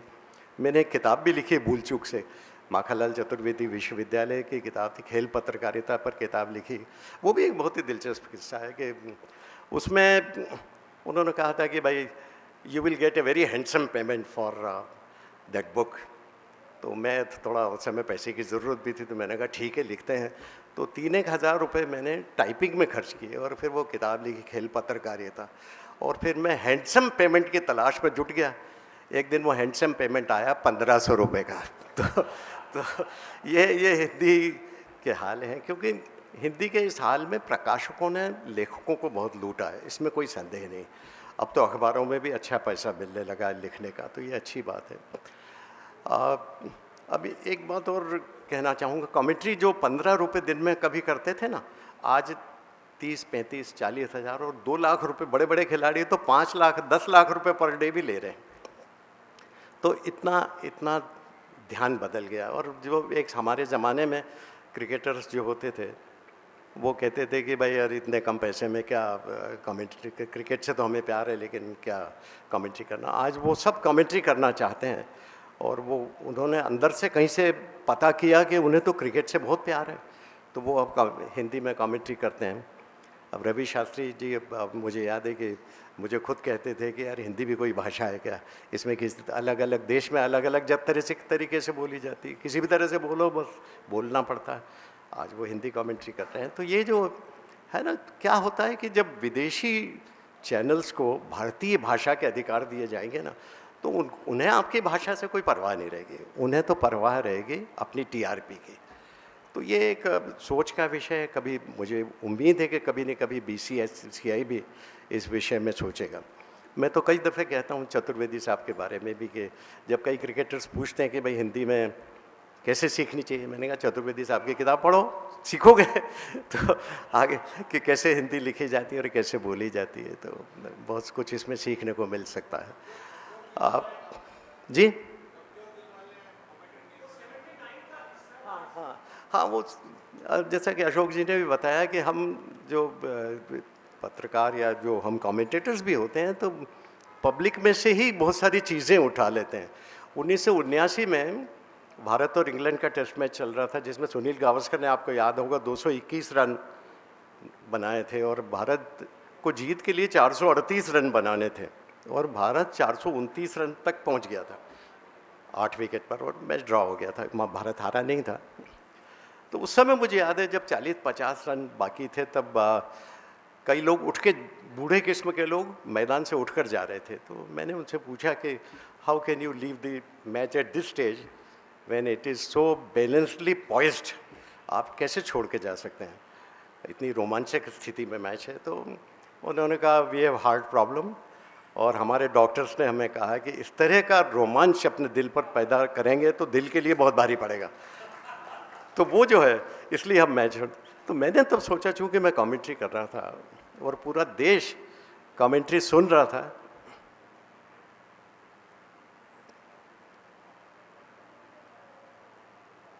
तो मैंने सोचा कि वो बात मुझे कहनी चाहिए, क्योंकि जो बात यहाँ पर मौजूद है वो उन लोगों के साथ भी मौजूद है जो कि वो आंखों देखा हाल सुन रहे हैं। तो ये बात मैंने कही, और मुझे याद है कि जब मैं वापस आया तब डॉक्टर धर्मवीर भारती ने मुझे गले लगा लिया और उन्होंने कहा कि आज तुमने हिंदी कमेंट्री को एक नया मुकाम दिलाया। तो ऐसे ऐसे लोग भी थे जिनका दिल हिंदी के लिए धड़कता था। लेकिन देखिए, आज जब चतुर्वेदी साहब ने जैसा कहा कि भाई हिंदी के लिए बातें बहुत होती है लेकिन लोगों का दिल धड़कता नहीं है। अब जैसे एक फुटबॉल गोलकीपर की मैं अभी कहानी पढ़ रहा था कहीं पर, और चेल्सी के लिए 1937 की बात है, तो चेल्सी के लिए वो गोलकीपिंग कर रहे थे। तो अचानक मौसम ख़राब हो गया और सीटी जब अंपायर ने बजाई, रेफरी ने बजाई, तो उन्होंने सुनी नहीं, और वो गोलकीपिंग ऐसे ही लगातार, मतलब बड़े जुझारू तरीके से खड़ा रहा वो तो गोल बचाने के लिए। फिर किसी ने 15 मिनट के बाद कहा, यार आप ऐसे क्यों खड़े हो तैयारी से, वो तो मैच तो 15 मिनट पहले ही समाप्त हो गया, ये तो आप क्यों खड़े हो ऐसे, तो वो खराब रोशनी के कारण खेल तो खत्म हो गया। तो उन्होंने कहा, देखो हार जीत का मुझे दुख नहीं है, मुझे दुख तो इस बात का है कि जिन साथी खिलाड़ियों के लिए मैं गोल कीपिंग कर रहा हूँ और गोल की रक्षा करता हूँ, वे सब मुझे छोड़ के अकेले चले गए। तो आप समझे ना। तो मैं भी ये कहना चाहता हूँ कि हिंदी के लिए जब मैंने एक बात कही बेंगलोर में, मुझे याद है, मैंने कहा कि भाई हर आदमी को हिंदी सीखनी चाहिए। तो बेंगलोर में तूफान हो गया उस समय कि कमेंट्री बंद करो, ये अंग्रेजीदार शहर है। तो उस समय मुझे ये दुख हुआ कि हिंदी के लोगों ने मेरा साथ नहीं दिया। अंग्रेजी वालों से तो मुझे अपेक्षा ही नहीं थी, लेकिन हिंदी वालों ने भी मेरे खिलाफ लगा कि भाई इनको ये मुद्दा छेड़ने की जरूरत। महात्मा गांधी ने इंदौर, मुझे चतुर्वेदी साहब ने बताया कि महात्मा गांधी ने इंदौर से कहा था कि ये बात जो मैंने वहाँ कही, वो तो इंदौर में महात्मा गांधी ने इतने साल पहले कह दी थी। लेकिन हिंदी वाले, वो गोलकीपर की घटना में इसीलिए सुना रहा हूँ कि जिन लोगों के लिए वो गोल बचाता रहा, उसके साथी खिलाड़ी उसे छोड़कर चले गए। लेकिन कुल मिलाकर एक सफ़र बहुत शानदार। मैं तो चतुर्वेदी साहब को बधाई देना चाहता हूँ इस मामले में कि खेल साहित्य को भी इन्होंने साहित्य का दर्जा दिलाने की कोशिश की। खेल को साहित्य कौन मानता है? खेल को लोग समझते हैं कि जैसे नाटक हो रहा है, ये ऐसी नाटकी चीज़ है, ये कोई साहित्य थोड़ी है। साहित्य तो वो होता है जो रुलाए, हंसाए, संवेदनाएं जागृत करे। लेकिन खेल में भी वही बातें हैं जो कि आम आदमी की ज़िंदगी में होती। इसीलिए तो कहते हैं ऐसे जीवन जीने का तरीका भी है खेल। तो इन्होंने जो प्रयास किया, मैं ये समझता हूँ अभिनव प्रयास है कि खेल को साहित्य के साथ मिलाने की कोशिश की, और खेल पत्रकारों को भी साहित्यिक घोषित करने की कोशिश की है। मैं उनका शुक्रिया, और हिंदी के तमाम लोगों के तरफ से मैं इनका आभारी हूँ। धन्यवाद।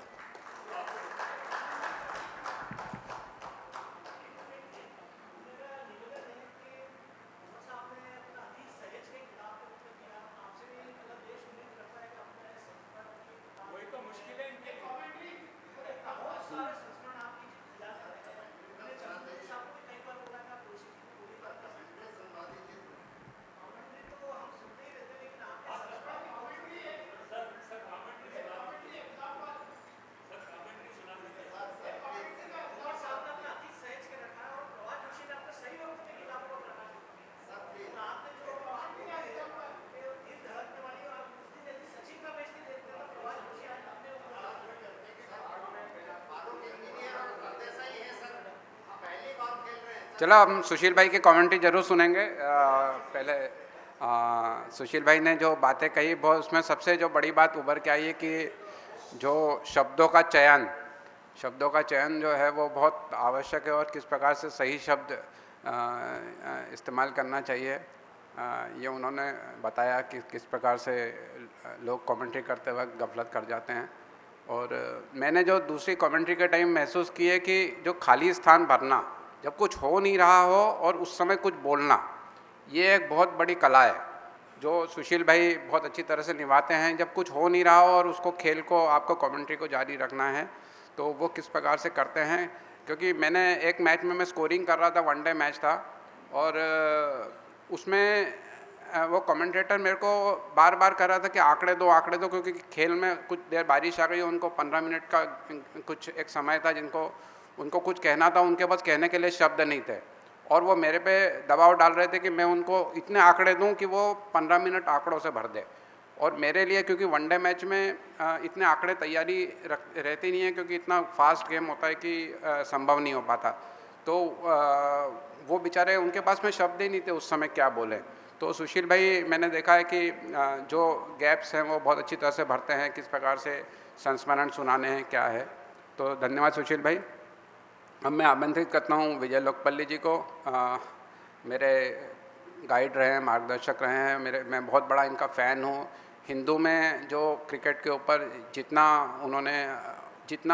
नए लोगों के लिए उन्होंने लिखा है, शायद किसी ने नहीं लिखा होगा। हमेशा एक पॉजिटिव जर्नलिज़्म इन्होंने हमेशा किया है। 5 किताबें लिखी है, 6 किताबें मेरे ख्याल से। रोहित शर्मा के ऊपर, रोहित शर्मा की बायोग्राफी, विराट कोहली की, वीरेंद्र सहवाग की, इतने बड़े बड़े खिलाड़ियों के ऊपर इन्होंने लिखा हुआ है। और जो दिल्ली में एक इनका अलग ही नाम चलता है, और अभी हिंदू से रिटायर होने के बाद में इन्होंने अभी ट्विटर से के ज़रिए बहुत लोकप्रिय हो रहे हैं। आप विश्वास नहीं करेंगे, मेरा ऐसा मानना है पिछले साल जो IPL स्थगित हुआ कोविड के बीच में, उसमें सबसे बड़ा हाथ विजय भाई का था, जिन्होंने ये कहा कि क्यों नहीं IPL स्थगित किया जाए जबकि इतने कोविड से लोग मर रहे हैं। तो इन्होंने बहुत पैशनेट होकर ये चीज़ ट्विटर के थ्रू जारी की, जबकि वो किसी अखबार में लिख भी नहीं रहे थे। लेकिन मेरे ख्याल से उन्हें ही क्रेडिट जाता है कि एक कदम उठाना पड़ा और वो उस स्थिति में, दुर्भाग्यपूर्ण स्थिति में स्थगित किया गया, बाद में शुरू भी हुआ। लेकिन जो मीडिया की ताकत है जो खेलों को इन्फ्लुएंस करने की, ये विजय भाई ने बताई है। मैं विजय भाई को आमंत्रित करता हूँ।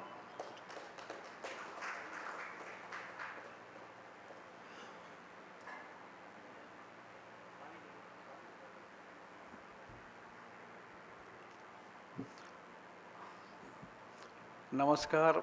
मेरे को ऐसे बोलने की आदत नहीं है, लिखता हूँ मैं। इंदौर आने का कोई भी मौका मैं नहीं छोड़ता हूँ, क्योंकि इंदौर मुझे बहुत अच्छा लगता है। सबसे पहले मैं प्रोफेसर साहब को दिल्ली में देखा था मैंने, फिरोज शाह कोटला पे। मतलब खेल के दौरान मैंने देखा ही नहीं कि कोई उनसे बात कर पाएगा या वो किसी से बात करेंगे, क्योंकि वो इतनी तल्लीन होकर मैच देखते थे। फिर बाद में मैं मिला संजय जी से, और मेरे जितने discussions, fruitful discussion Sanjay ji के साथ हुए, मुझे नहीं लगता मैंने किसी भी इवन क्रिकेटर से किए हों, क्योंकि पहले वो जूनियर सेलेक्टर थे, फिर सीनियर सेलेक्टर, फिर एडमिनिस्ट्रेटर बने, फिर टीम के साथ उन्होंने बहुत ट्रैवल किया। बहुत अच्छी उनसे मैंने चीज़ें सीखी हैं। और सुशील जी को तो किसने नहीं सुना है, उनकी नकल भी करते थे हम लोग, पर होती नहीं थी, क्योंकि वो सुशील जी हैं। और अशोक कुमट, अकेला पत्रकार जिसने मुझे डांट लगाई, क्योंकि मैं फ़ोन पे साउथ अफ्रीका में अपनी वाइफ को डांट रहा था, इन्होंने मुझे डांट दिया, वो मैं कभी नहीं भूलूँगा।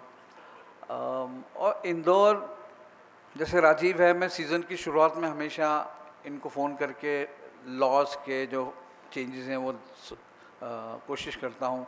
और जब भी मुझे कोई डाउट होता है क्रिकेट के बारे में, अंपायरिंग के ऊपर में, तो मैं उन्हीं को फ़ोन करता हूँ, क्योंकि सबको मालूम है कि इतने अच्छे अंपायर हैं वो।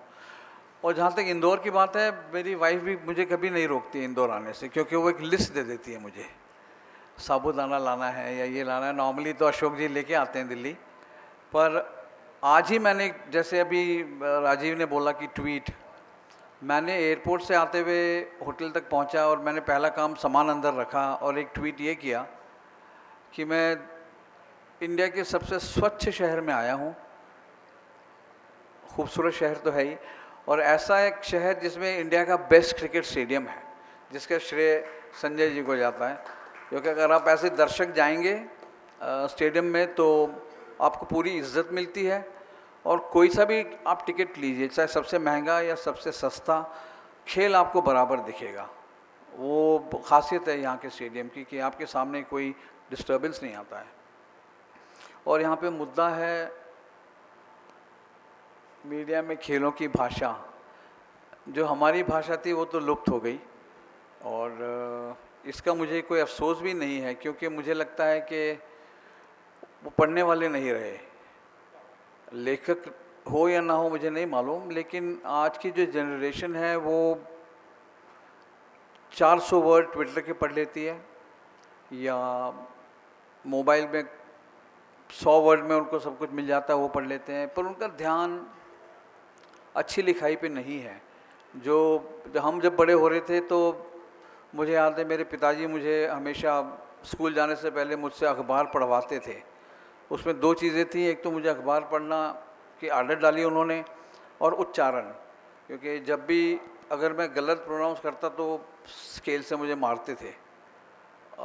ऐसे मैंने सीखा पढ़ना, अखबार पढ़ना, अखबार की अहमियत, भाषा, क्योंकि घर पे 3 अखबार आते थे और अलग अलग अखबारों में अलग अलग बड़े बड़े दिग्गज लोग लिखते थे, तो बहुत कुछ सीखने को मिलता था, सिर्फ क्रिकेट ही नहीं, लैंग्वेज। और ख़ास करके क्रिकेट में अगर आप देखिए, फुटबॉल में भी बहुत लिटरेचर है, टेनिस पे लिटरेचर है, लेकिन क्रिकेट का जो लिटरेचर है वो सोसाइटी को झलकाता है। आप जब आप क्रिकेट पढ़ते हैं, चाहे हिंदी में हो चाहे अंग्रेज़ी में हो, आपको सोसाइटी के बारे में एक झलक मिलती है और खेल के बारे में तो मिलती ही है। पहले जैसे डिस्क्रिप्टिव होता था, मैंने खुद 1600 वर्ड का एक रिपोर्ट लिखा है संजय जी, एक रिपोर्ट 1600 शब्द। आज उस पहले ही बोल दिया जाता है कि 300 वर्ड में जो लिखना है लिख लीजिए क्योंकि जगह नहीं है, क्योंकि प्लेयर लोग कॉलम लिख रहे हैं तो उनको ज़्यादा आप अहमियत जाती है, लेकिन ये नहीं बताते कि वो प्लेयर का कॉलम भी एक पत्रकार ही लिख रहा है। कई बार प्लेयर तो खुद अगले दिन पढ़ता है तो पता लगता है कि ये लिखा मैंने तो ये सच्चाई है।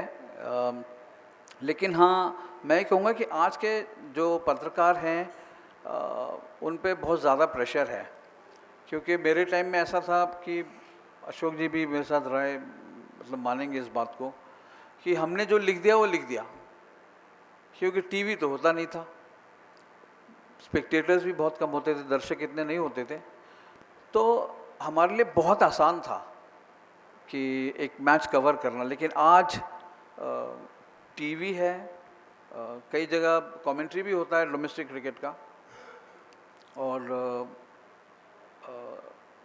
जर्नलिस्ट भी बहुत होते हैं, कम से कम 10 लोग तो होते हैं किसी भी टाइम पे प्रेस बॉक्स में। तो अच्छा लिखने का प्रेशर, मैच को नज़दीक से देखने का प्रेशर जो आज के बच्चों पे है, हमारे पे नहीं था। तो मैं हमेशा कहता हूँ कि इनसे जो यंगस्टर्स मेरे पास आते हैं कि अगर आपको कोई 60 साल का आदमी ये कहता है कि मेरे टाइम में बहुत प्रेशर था, तो मान लीजिए वो झूठ बोल रहा है, क्योंकि कोई प्रेशर नहीं होता था। हम लोग एंजॉय करते थे, प्लेयर्स से हमारे नाते अच्छे थे। इसलिए जब आप क्रिकेटर से बात करते हैं तो आप एक क्रिकेट की भाषा आपको आ जाती है, कई एक्सप्रेशंस क्रिकेट के आ जाते हैं, वो आप अपनी रिपोर्ट में ला सकते हैं। लेकिन आज क्या है, एक लिखाई पे जोर नहीं है। हमेशा मेरा ये था लाइफ का पॉलिसी कि मैं क्रिकेट में आया अपनी आई की वजह से। उन्होंने मुझे बहुत प्रोत्साहित किया लिखने पे, क्योंकि मैं खेलता था और एक बार जब मैच देख के आया तो शाम को मैं उनको बिठा के ज़बरदस्ती मैच के बारे में उनको पूरा सुनाता था। वो सुनती थी, उनको समझ तो आता नहीं था क्रिकेट, तो उन्होंने मुझे बोला कि तू लिखता क्यों नहीं फिर।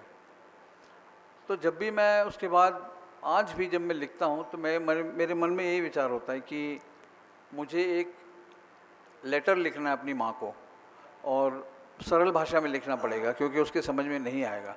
तो इसलिए मुझे सरल भाषा में लिखना कभी मुश्किल नहीं लगा, और मतलब कोई भी कर सकता है, कि आप भी कर सकते हैं। किसी को आप घर में अपनी मदर को या फादर को जिन्होंने मैच नहीं देखा या उस मौके पे नहीं थे, आप उनके लिए लिख रहे हैं, तो नेचुरली आप उन पे तो अपनी भाषा, अपने कठिन शब्द नहीं थोपेंगे, सरल भाषा में लिखेंगे। तो वही मैंने जो मेरा पॉलिसी था यही था कि सरल भाषा में लिखना। पर थोड़ा सा पतन इसलिए भी हुआ है कि मेरे ख्याल से हमारे एडिटर्स जो हैं वो इस बात पे ज़्यादा ज़ोर नहीं देते हैं कि आप अच्छा लिखें। अच्छा लिखना हर कोई लिख सकता है, आप भी लिख सकते हैं अच्छा, क्योंकि हर एक के पास एक स्किल होता है लिखने का। किसी का बहुत अच्छा होता है, किसी का थोड़ा अच्छा होता है। सो मैंने जैसे आपको बताया कि एडिटर्स नहीं रहे, हमारे पाठक नहीं रहे वैसे, कि जिनको पहचान हो अच्छे लेख की या ख़राब लेख। और जहाँ तक अखबारों की बात है, सिर्फ क्रिकेट से भर जाता है अखबार, बाकी खेल जैसे हॉकी है, फुटबॉल, टेनिस, बैडमिंटन। लक्ष्य सेन एक पैरा छपा, ऑल इंग्लैंड फाइनल हारे हैं, एक अखबार में केवल एक पैराग्राफ। तो ये सारी चेंजेस मेरे ख्याल से पिछले 10-1 साल में आई हैं, और हम ब्लेम नहीं कर सकते हैं, क्योंकि अगर रिपोर्टर चाहता भी है, एडिटर उसको लिखने नहीं देता है। और वो भी क्यों टाइम वेस्ट करेगा कि जाके ग्राउंड पे बैठे 6-8 घंटा बैठे और आके उसको केवल अगर 200 ही वर्ड लिखने हैं, तो वो सोचता है कि फिर मैं चाय के बाद चला जाऊँगा, राजीव जी से पूछ के थोड़ा लिख लूँगा, अंपायरिंग कर ही रहे, वो मुझे खेल के बारे में बता देंगे या स्कोरर बता देगा। तो ये सारा अगर आप देखें उस पर बहुत फ़र्क पड़ा है। न्यूज़पेपर्स पे मैगज़ीन्स तो ख़त्म हो गई, फीचर राइटिंग भी ख़त्म हो गई है। पर मैं इस जनरेशन को इसलिए ब्लेम नहीं करूँगा क्योंकि मेरे ख्याल से पिछले मेरे करियर के जो पिछले 10 साल थे वो भी ऐसे ही निकले। मैं सीनियर था इसलिए कई बार स्पेस के लिए मैं लड़ता था कि मुझे इतनी जगह चाहिए, लेकिन हर एक को जो है हर कोई इतना फॉर्चुनेट नहीं होता है कि वो अपने एडिटर से लड़के जगह मांग ले। मैं खुशकिस्मत था। पर ये बहुत दुख होता है मुझे कि जब मैं अखबार देखता हूँ आज स्टैंडर्ड्स गिर गए हैं लिखाई के, पर वही मैंने जैसे कहा कि एडिटर की वजह से है। लेकिन जैसे अशोक ने बताया कि कैसे उन्होंने मेहनत करके एक अखबार में अपनी जगह बनाई, उस अखबार की फिर हिंदी पत्रकारिता में जगह बनाई।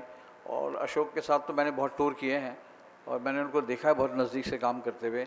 सुशील जी को तो मैंने केवल सुना है, और जब वो पहली बार मिले तो मेरे को लगा जैसे पता नहीं मैंने भी पद्मश्री पा लिया, क्योंकि बहुत बहुत नम्रता से और सादगी से पेश आए वो।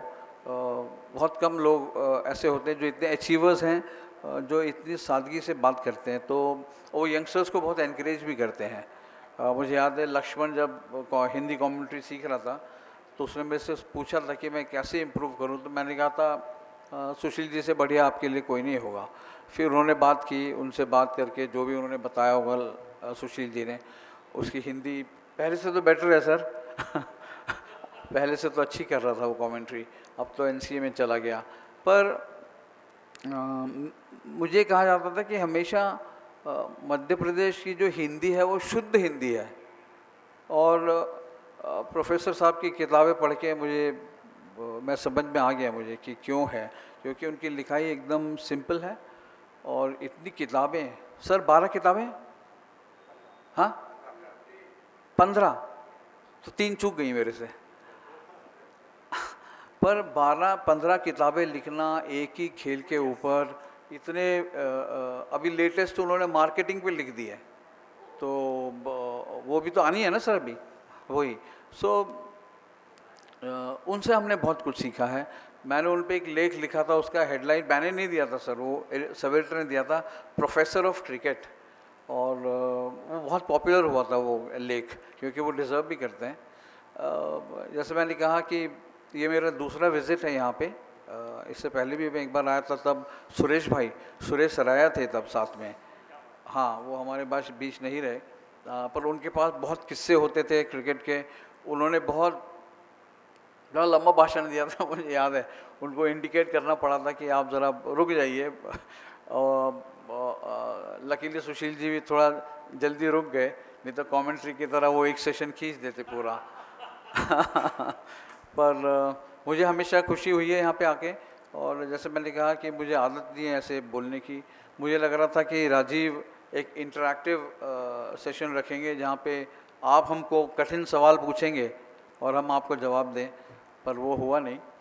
बट अभी भी मैं चाहूँगा कि अभी मैं चाहूँगा कि आप जब भी आज लेख पढ़ते हैं तो ये ध्यान रखिएगा कि रिपोर्टर से ज़्यादा एडिटर रिस्पॉन्सिबल है कि उनकी पूरी कॉपी छपती नहीं है, कई बार आधी कॉपी छपती है, या जैसे प्रोफेसर साहब बोल रहे हैं कि सिर्फ आईपीएल पे छपता है, रणजी ट्रॉफी बिल्कुल नहीं दिखती है अखबारों में। सो रिपोर्टर को मत ब्लेम कीजिएगा, एडिटर को कीजिएगा। और कोई ना कोई अखबार होगा जो ये खबरें पूरी तरीके से छापता होगा, तो मैं कहूँगा फिर आप वही अखबार पढ़िए अगर आप खेल प्रेमी हैं, क्योंकि पॉलिटिक्स तो सब अखबार में आपको मिल जाएगा। और इसके साथ मैं ये कहूँगा कि मुझे हमेशा की तरह बहुत अच्छा लगा इंदौर आके। मेरे बहुत मित्र हैं यहाँ पे पुराने। संजय जी मित्र नहीं हैं, पर हाँ वो मतलब बहुत सीनियर हैं। उनसे मिलके हमेशा मुझे अच्छा लगता है। तो मेरे को टॉलरेट करने के लिए बहुत बहुत थैंक यू। और मैं अगर कोई यहाँ पे खेल पत्रकार है यंग, तो मैं यही कहूँगा कि जब आप कल रिपोर्ट लिखें, ये सोच के लिखना कि आप अपनी मदर के लिए एक लेटर लिख रहे हैं, तो आप देखना अपने आप से भाषा सरल हो जाएगी। Thank you.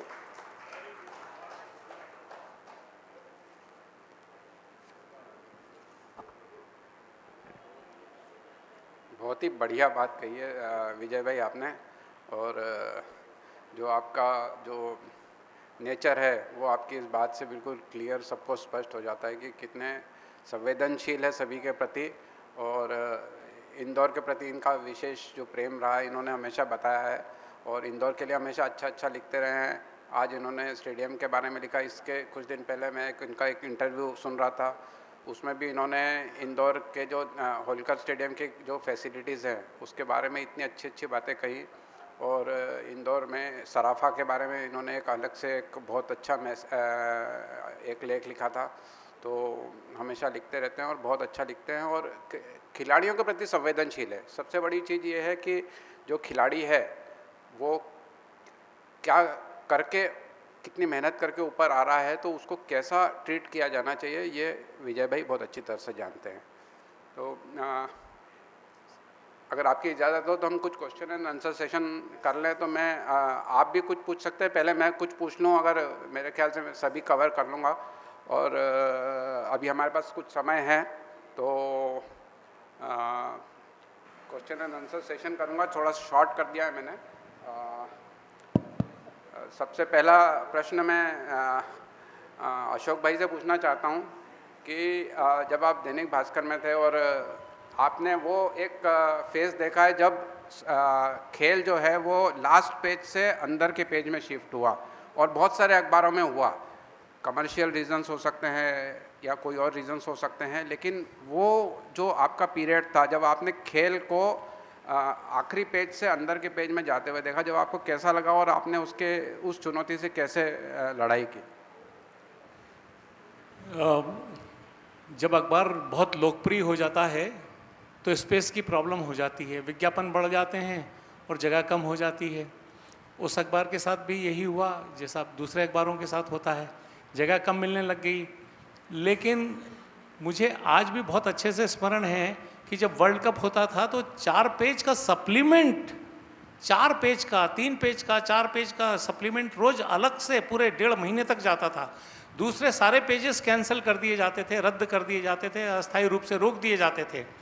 और सुनील गावस्कर का कॉलम उसमें रहेगा, टूर डायरी उसमें रहेगी, स्कोर कार्ड, सारी चीज़ें एक कमर्शलाइज्ड अखबार की शक्ल में पूरी तरह से परिणित हो गया था, बदल गया था वो।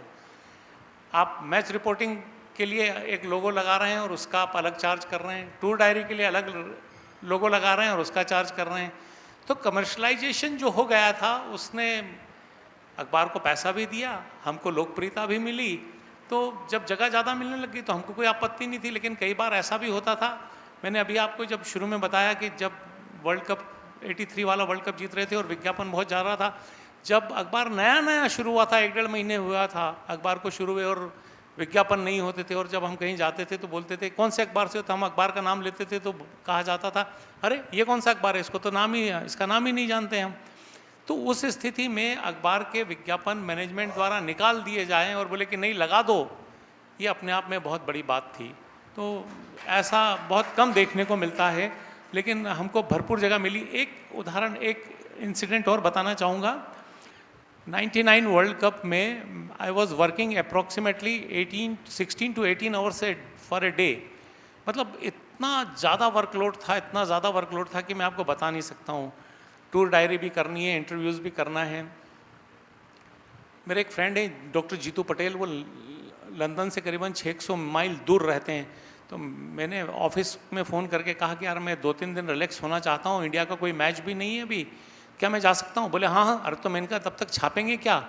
बोले सर इतनी सामग्री है कि हम 4 दिन निकाल देंगे। तो मैंने अपने फ्रेंड को फ़ोन किया कि यार मैं तेरे यहाँ आना चाहता हूँ। बोले आजा यार अशोक, क्रिकेट की बात करेंगे। मैंने कहा क्रिकेट की बात नहीं होगी, बाकी सब कुछ होगा। क्योंकि सुबह से शाम तक जब आप उठते हैं और रात तक सोते नहीं हैं, तब तक मैं सुबह 6 बजे तो अपना होटल छोड़ देता था और वहाँ से लोकल ट्यूब पकड़कर सेंट्रल लंदन जाते और फिर वहाँ से दूसरी ट्रेन पकड़ के दूसरे डेस्टिनेशन पर जाते थे। तो वो एक काम करने का जुनून था, एक नशा था, उसमें एक परमानंद था और खूब लिखा उस दौरान। धन्यवाद। अगला प्रश्न मैं सुशील भाई से पूछना चाहता हूँ कि जो हाँ हाँ देखिए, मैं व्यवधान तो नहीं डालना चाहता, पर बात पत्रकारिता की हो रही है तो मैं याद दिलाना चाहता हूँ, क्योंकि बदलाव बहुत आ गया, बहुत सी चीज़ें लोग भूल गए, लोगों को भी भूल गए। पर मुझे अच्छी तरह याद है कि नई दुनिया किसी ज़माने में इंदौर की पहचान हुआ करती थी और इतना अच्छा लिखा गया उसमें, इतना अच्छा अखबार था। आज क्या हालत हो गई, इसके जिम्मेदार कौन है, इस पर मैं नहीं जाता, पर मैं आपको याद दिलाता हूँ कि 83 का जब वर्ल्ड कप हम जीते, प्रारंभिक दौर था टेलीविज़न का। मेरे यहाँ भी एक टेलीविज़न था, तो हम 3-4 फैमिलीज़ बैठ के देख रहे थे। टेलीफोन मेरे यहाँ नहीं था उस वक्त, लैंडलाइन भी नहीं था। अनायास जब मैच ख़त्म हुआ तो एक रिक्शे में एक आदमी आया और वो मेरा घर जानता था क्योंकि मैं नई दुनिया में लिखा करता था और बड़ी शिद्दत से लिखता था, ऐसा लिखता था जैसे कि मैं वहाँ नौकरी ही कर रहा हूँ।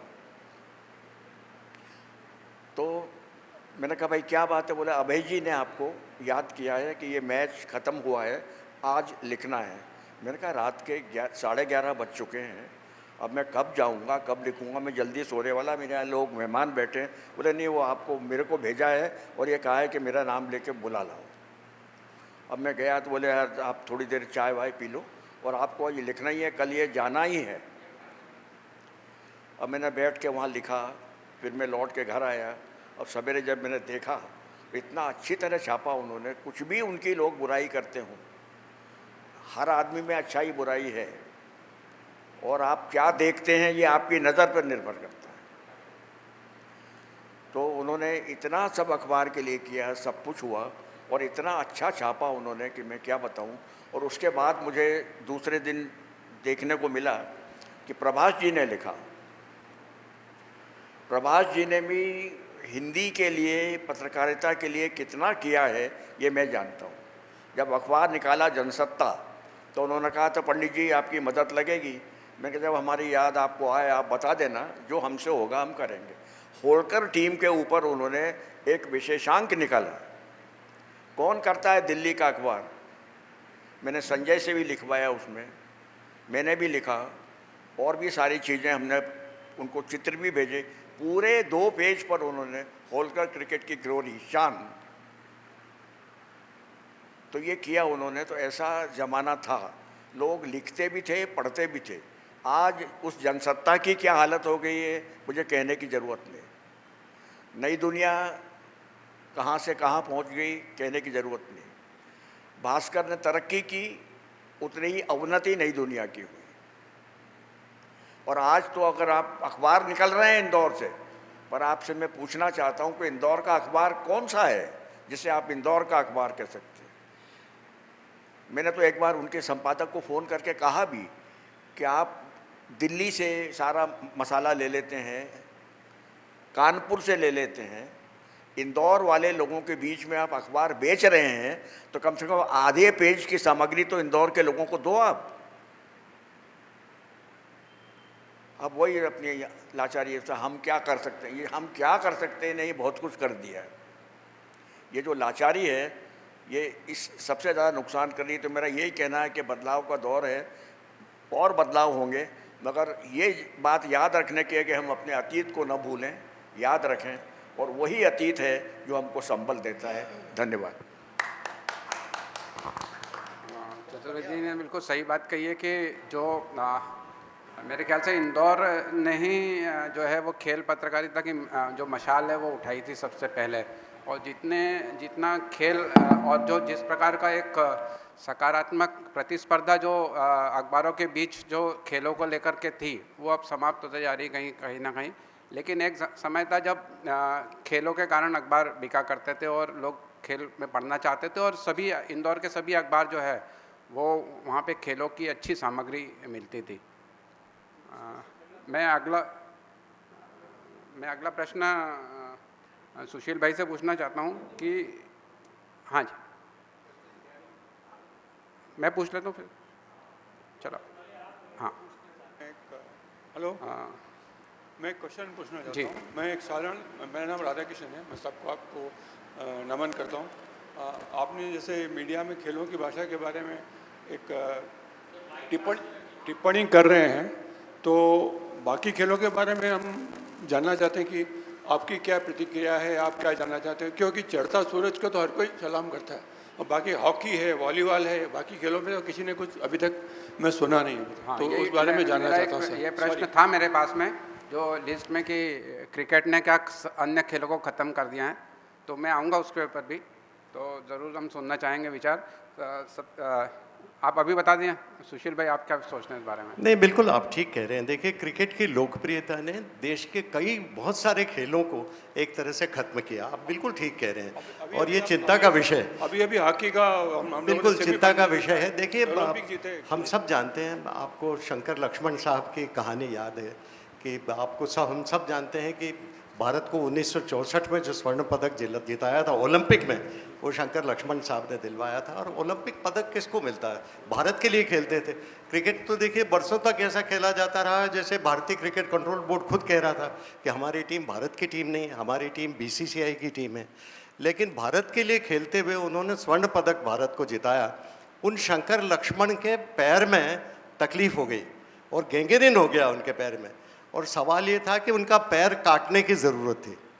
देखिए, आप एक तो बात होती है कि आपका पैर बचाना, उसके लिए पैसा इकट्ठा करना, लेकिन सवाल ये कि उनके पैर काटने के लिए पैसे नहीं, लोगों ने पैसे नहीं दिए। ये क्रिकेट के शौक में डूबे लोग जो क्रिकेट में खूब पैसा लगाते हैं, वो दूसरे खेलों में कुछ भी पैसा नहीं लगाते। हमारे देश के बड़े बड़े लोग, सितारे जो यहाँ पर हुए हैं, उनको पैसों की ज़रूरत पड़ी कि पैर काटने के लिए, ताकि दूसरी जगह जहर नहीं फैले, लेकिन किसी को दया नहीं आई। तो ये कहते हैं ना कि क्रिकेट के लिए तो बड़ा ही उदार शहर, लेकिन दूसरे खेलों के लिए ये बहुत ही बेरहम शहर, मैं तो ये भी कहना चाहूँगा।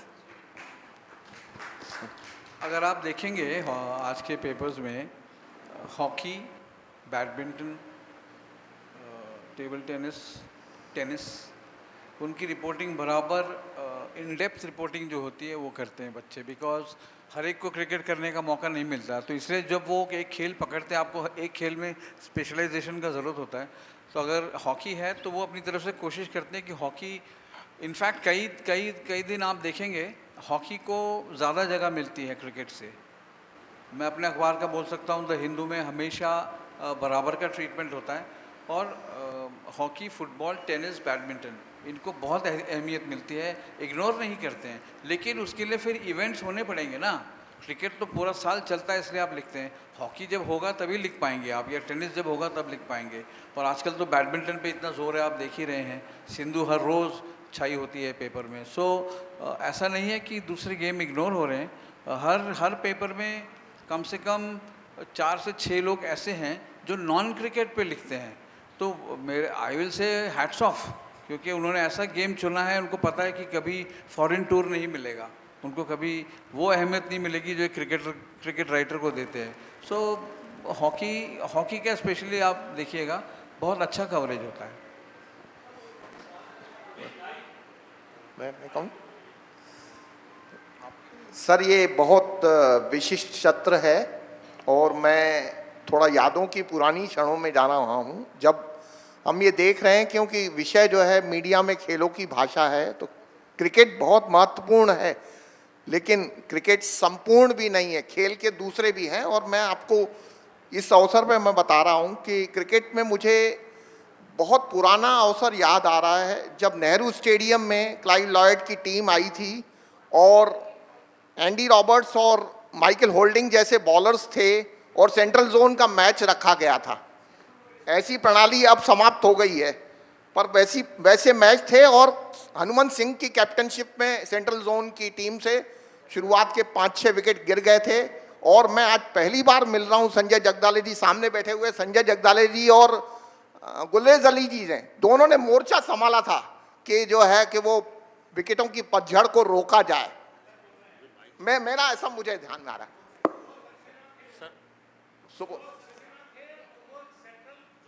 सेंट्रल जोन का मैच था वो, उसमें सेंट्रल जोन में 3 सर मुझे ऐसा याद है सर, जो मुझे मतलब एक्चुअली मैं सर बच्चा था सर, शुरुआत कर रहा था जो है ना क्रिकेट की शुरुआत, और जो मेरी स्मृति है। आपका प्रश्न पूछें सर। जी सर, मैं प्रश्न सर जो है ना सर ऐसे कि सर एक्चुअली क्या है कि क्रिकेट एज जीवन के स्वरूप में कैसे लिया जा सकता है, क्योंकि खेल जो है हार जीत को सहज भाव से लेना सिखाता है। और उस सहजता से कैसे खेल के आनंद को लिया जाए ताकि जो उस प्रक्रिया में है, प्रक्रिया और परिणाम में कैसे संतुलन लाया जाए, इसको मीडिया के थ्रू कैसे पब्लिक को मैसेज दिया जाए, अगर इसमें कुछ प्रयास हो तो। क्रिकेट ही क्यों, जीवन के कोई खेल में भी, फुटबॉल में भी है, बॉक्सिंग में देखिए आप आप अपने ओपोनेंट को मारते हैं और जब गेम खत्म होता है तो आप उसको गले लगाते हैं, राइट? वो भी आपको एक मैसेज तो देता है वो। और कई खेल देखिए आप, खेल खत्म होने के बाद आप अपने जिससे आप जीते हैं मैच, आप उससे हाथ मिलाते हैं, तो बहुत कुछ मैसेज मिलते हैं। सिर्फ क्रिकेट में ही नहीं, हर खेल से आपको एक ऐसा मैसेज मिलेगा।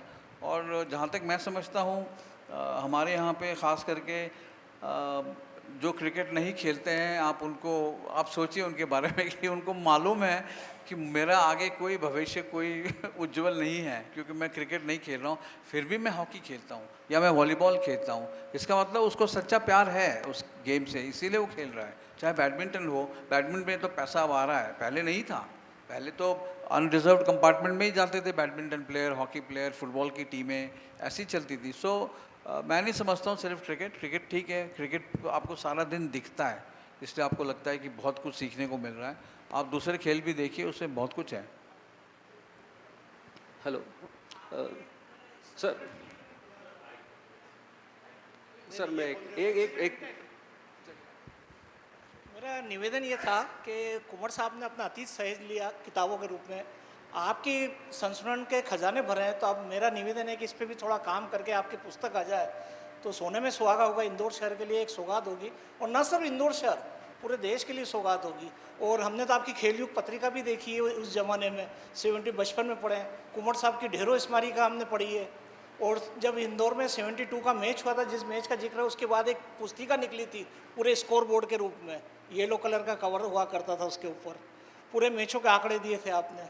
तो मेरा आपसे विनम्र निवेदन है कि संस्मरण के रूप में आपने सर मुझे हाँ, ये एक जरूर एक प्रश्न है। आपको याद है 78-79 में जब आप ऑस्ट्रेलिया से आए थे तो जाल सभागृह में आपका प्रोग्राम हुआ था, खचाखच भरा था, हम लोगों ने जमीन में बैठ के प्रोग्राम सुना था। यदि आपको कुछ संस्मरण, तो मुझे भी धर्मयुग के याद है आपके। सर मुझे जहाँ तक पता है कि ऑलरेडी इस किताब पे काम चल रहा है, वो आएगी आपके लिए आश्चर्य के रूप में।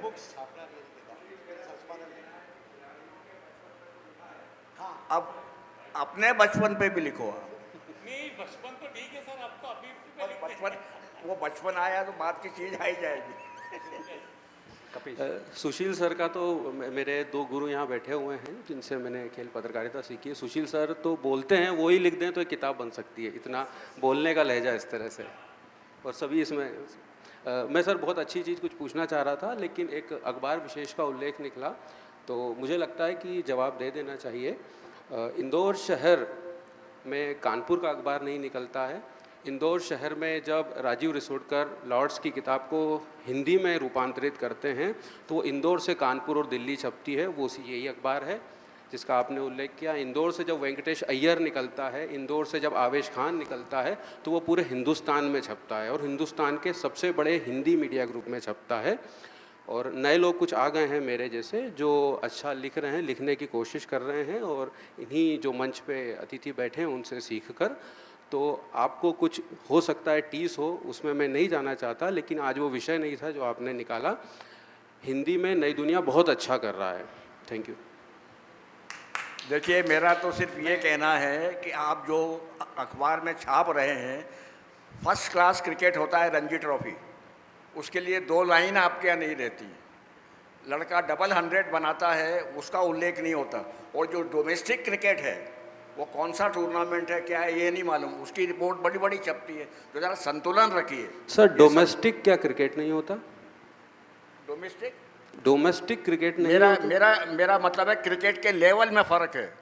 First class cricket, test cricket, और जो लोकल क्रिकेट है आपका, जिसको क्लब क्रिकेट कहते हैं, वो नीचे स्तर का क्रिकेट है। सर निचला स्तर आपकी नज़र में हो सकता है, जो भी आज नहीं, मेरी नज़र में नहीं। मैं एक विशेषज्ञ के रूप में कह रहा हूँ आपसे। सर आप ये विषय को अलग दिशा में ले जा रहे हैं। आज बहुत अच्छी चर्चा सारगर्भित यहाँ पे हुई है, आप उसको गलत दिशा में व्यक्तिगत रूप से ले रहे हैं। क्रिकेट निचले स्तर पर भी जो होता है वो भी क्रिकेट ही है।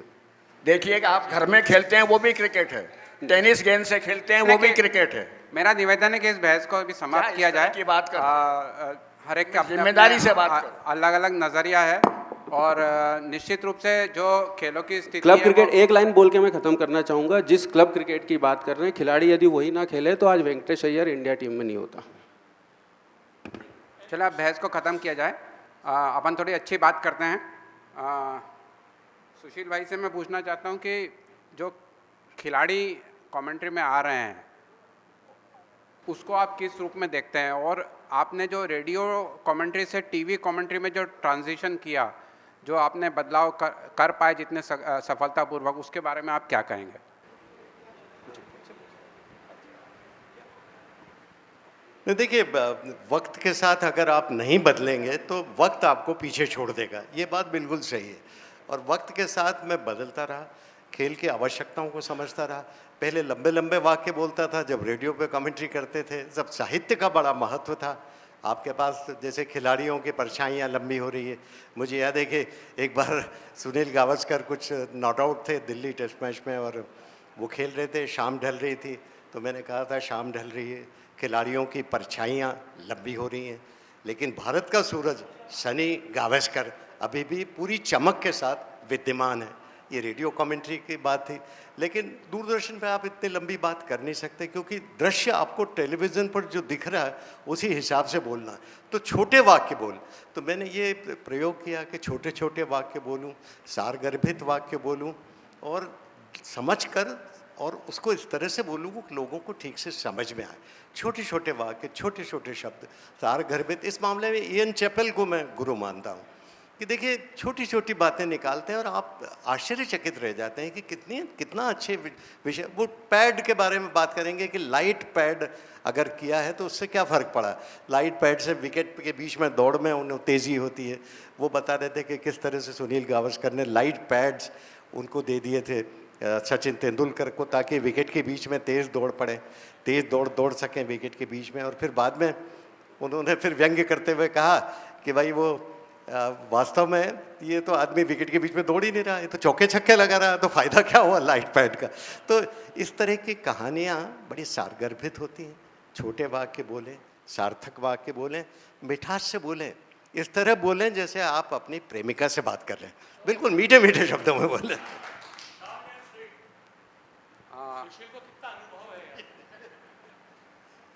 एक प्रश्न मैं विजय भाई से पूछना चाहता हूं कि जो खेल पत्रकारिता के क्षेत्र में महिलाओं की भूमिका, इसके ऊपर हमने अभी आज चर्चा नहीं की, और मैं चाहता हूं कि बिल्कुल आप कहें कि एक तो कमेंट्री में जिस प्रकार से आजकल महिलाओं की संख्या बढ़ रही है। कल मैं पाकिस्तान का एक टेस्ट मैच देख रहा था, तो जो मिड सेशन शो है वो दोनों महिला कमेंटेटर्स ने किया था और बहुत अच्छे से किया था।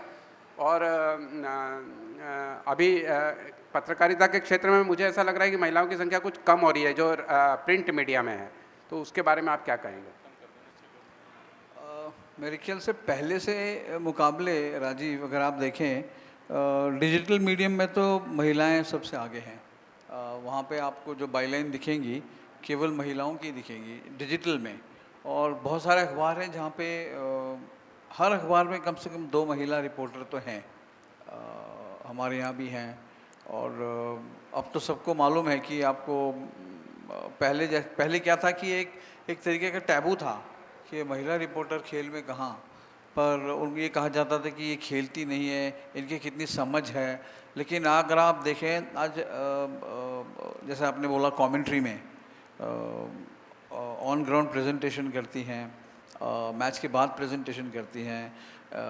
सुनील गावस्कर के साथ साउथ अफ्रीका में अगर आप देखें वो जो महिला एंकर थी वो कितना अच्छा कंडक्ट करती थी। तो हर टेलीविज़न चैनल चाह रहा है और वो लोग तैयार भी कर रहे हैं, वो इस चीज़ पे काम करते हैं, उनको ट्रेनिंग दी जाती है और उनको खेल का ज्ञान, वो कोई एक्सपर्ट नहीं है, उनका काम है सिर्फ सवाल पूछना। तो इस चीज़ में वो माहिर हैं और वो लाइन को पार नहीं करती हैं। कई बार अगर आप देखें हमारे यहाँ पे एंकर अपने आप को प्लेयर ही समझने लगता है, पर महिलाएं अगर आप देखेंगे वो नहीं करती हैं। उनको पता है कि वो उनका रोल है आपको बुलवाना। तो इनकरेजिंग साइन है। और अगर आप देखेंगे तो सब जगह महिलाएं आगे हैं और आप पीछे छूट जाएंगे। मैडम एक प्रश्न पूछना चाहते हैं।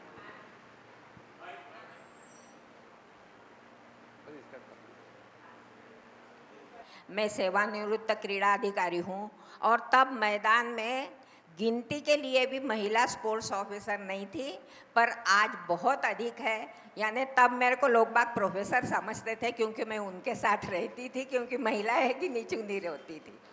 तो मैंने तब से देखा है तो डेफिनेटली खेल जगत में बहुत प्रगति हो रही है। और अभी जस्ट महिलाओं की बात निकली तो ऐसे हम अकेले मशाल लेके जो चले थे, अब ज़्यादा बहुत अधिक महिलाएं हैं और हर क्षेत्र में हैं।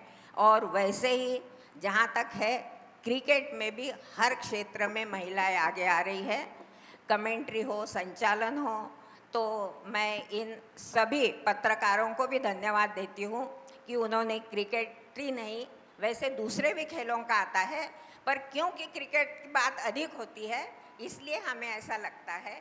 बाकी सभी खेलों के लिए सजगता और सक्रियता सबकी बनी रहे, यही शुभकामना है मेरी। बहुत बहुत धन्यवाद। धन्यवाद। अब हम समाप्त करना चाहते हैं परिचर्चा। कुमुर साहब को भी तो मैं क्षमा चाहता हूँ। तो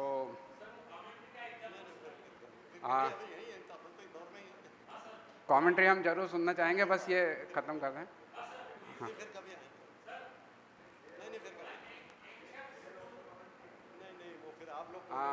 मैं समझता हूँ कि हमने अभी खेल जो मीडिया में खेलों की भाषा पे बात करी तो हमने ये महसूस किया कि बदलाव हो रहे हैं। अभी ट्विटर और इंस्टाग्राम और फेसबुक के ज़रिए भी रिपोर्टिंग होना शुरू हुए हैं। तो चेंज तो हमेशा it is the only constant ये कहते हैं। तो चेंज हमेशा होते रहते हैं और खेलों की भाषा भी बदल रही है, रिपोर्टिंग के तरीके बदल रहे हैं। कुछ अच्छे हैं, कुछ बुरे हैं, कुछ वरिष्ठ लोगों को अच्छे नहीं लग रहे हैं। तो ऐसा होता है कि हमें समय के साथ चलना पड़ता है। तो जो आजकल की जो स्थितियां हैं उसके हिसाब से हमें थोड़ा सा एडजस्ट करके चलना पड़ता है। तो चेंजेस को एक्सेप्ट करना एक बहुत ज़रूरी चीज़ है। तो लेकिन जो बेसिक्स हैं खेल पत्रकारिता के वो सेम है कि आपको भाषा पर अच्छी पकड़ होना चाहिए, आपको खेल की समझ होना चाहिए, एक स्टोरी टेलिंग की एक कला होना चाहिए आपके पास, किस प्रकार से आप प्रेजेंट करते हैं, अपने काम के प्रति ईमानदारी रहना चाहिए। तो ये सब गुण जो है हमारे तीनों जो गेस्ट हैं, अतिथि हैं, उनमें रहे हैं और तीनों ने अपना काम बहुत ईमानदारी से किया। तभी लगभग 50 वर्षों से ये अपनी फील्ड में है। विजय भाई 40 वर्षों से हैं, बाकी कुमुर सर और सुशील भाई 50 वर्षों से इस फील्ड में हैं, अपनी फील्ड में, और सफल रहे हैं। तो उसका कारण है कहीं ना कहीं इन्होंने निष्ठा और समर्पण के साथ काम किया है।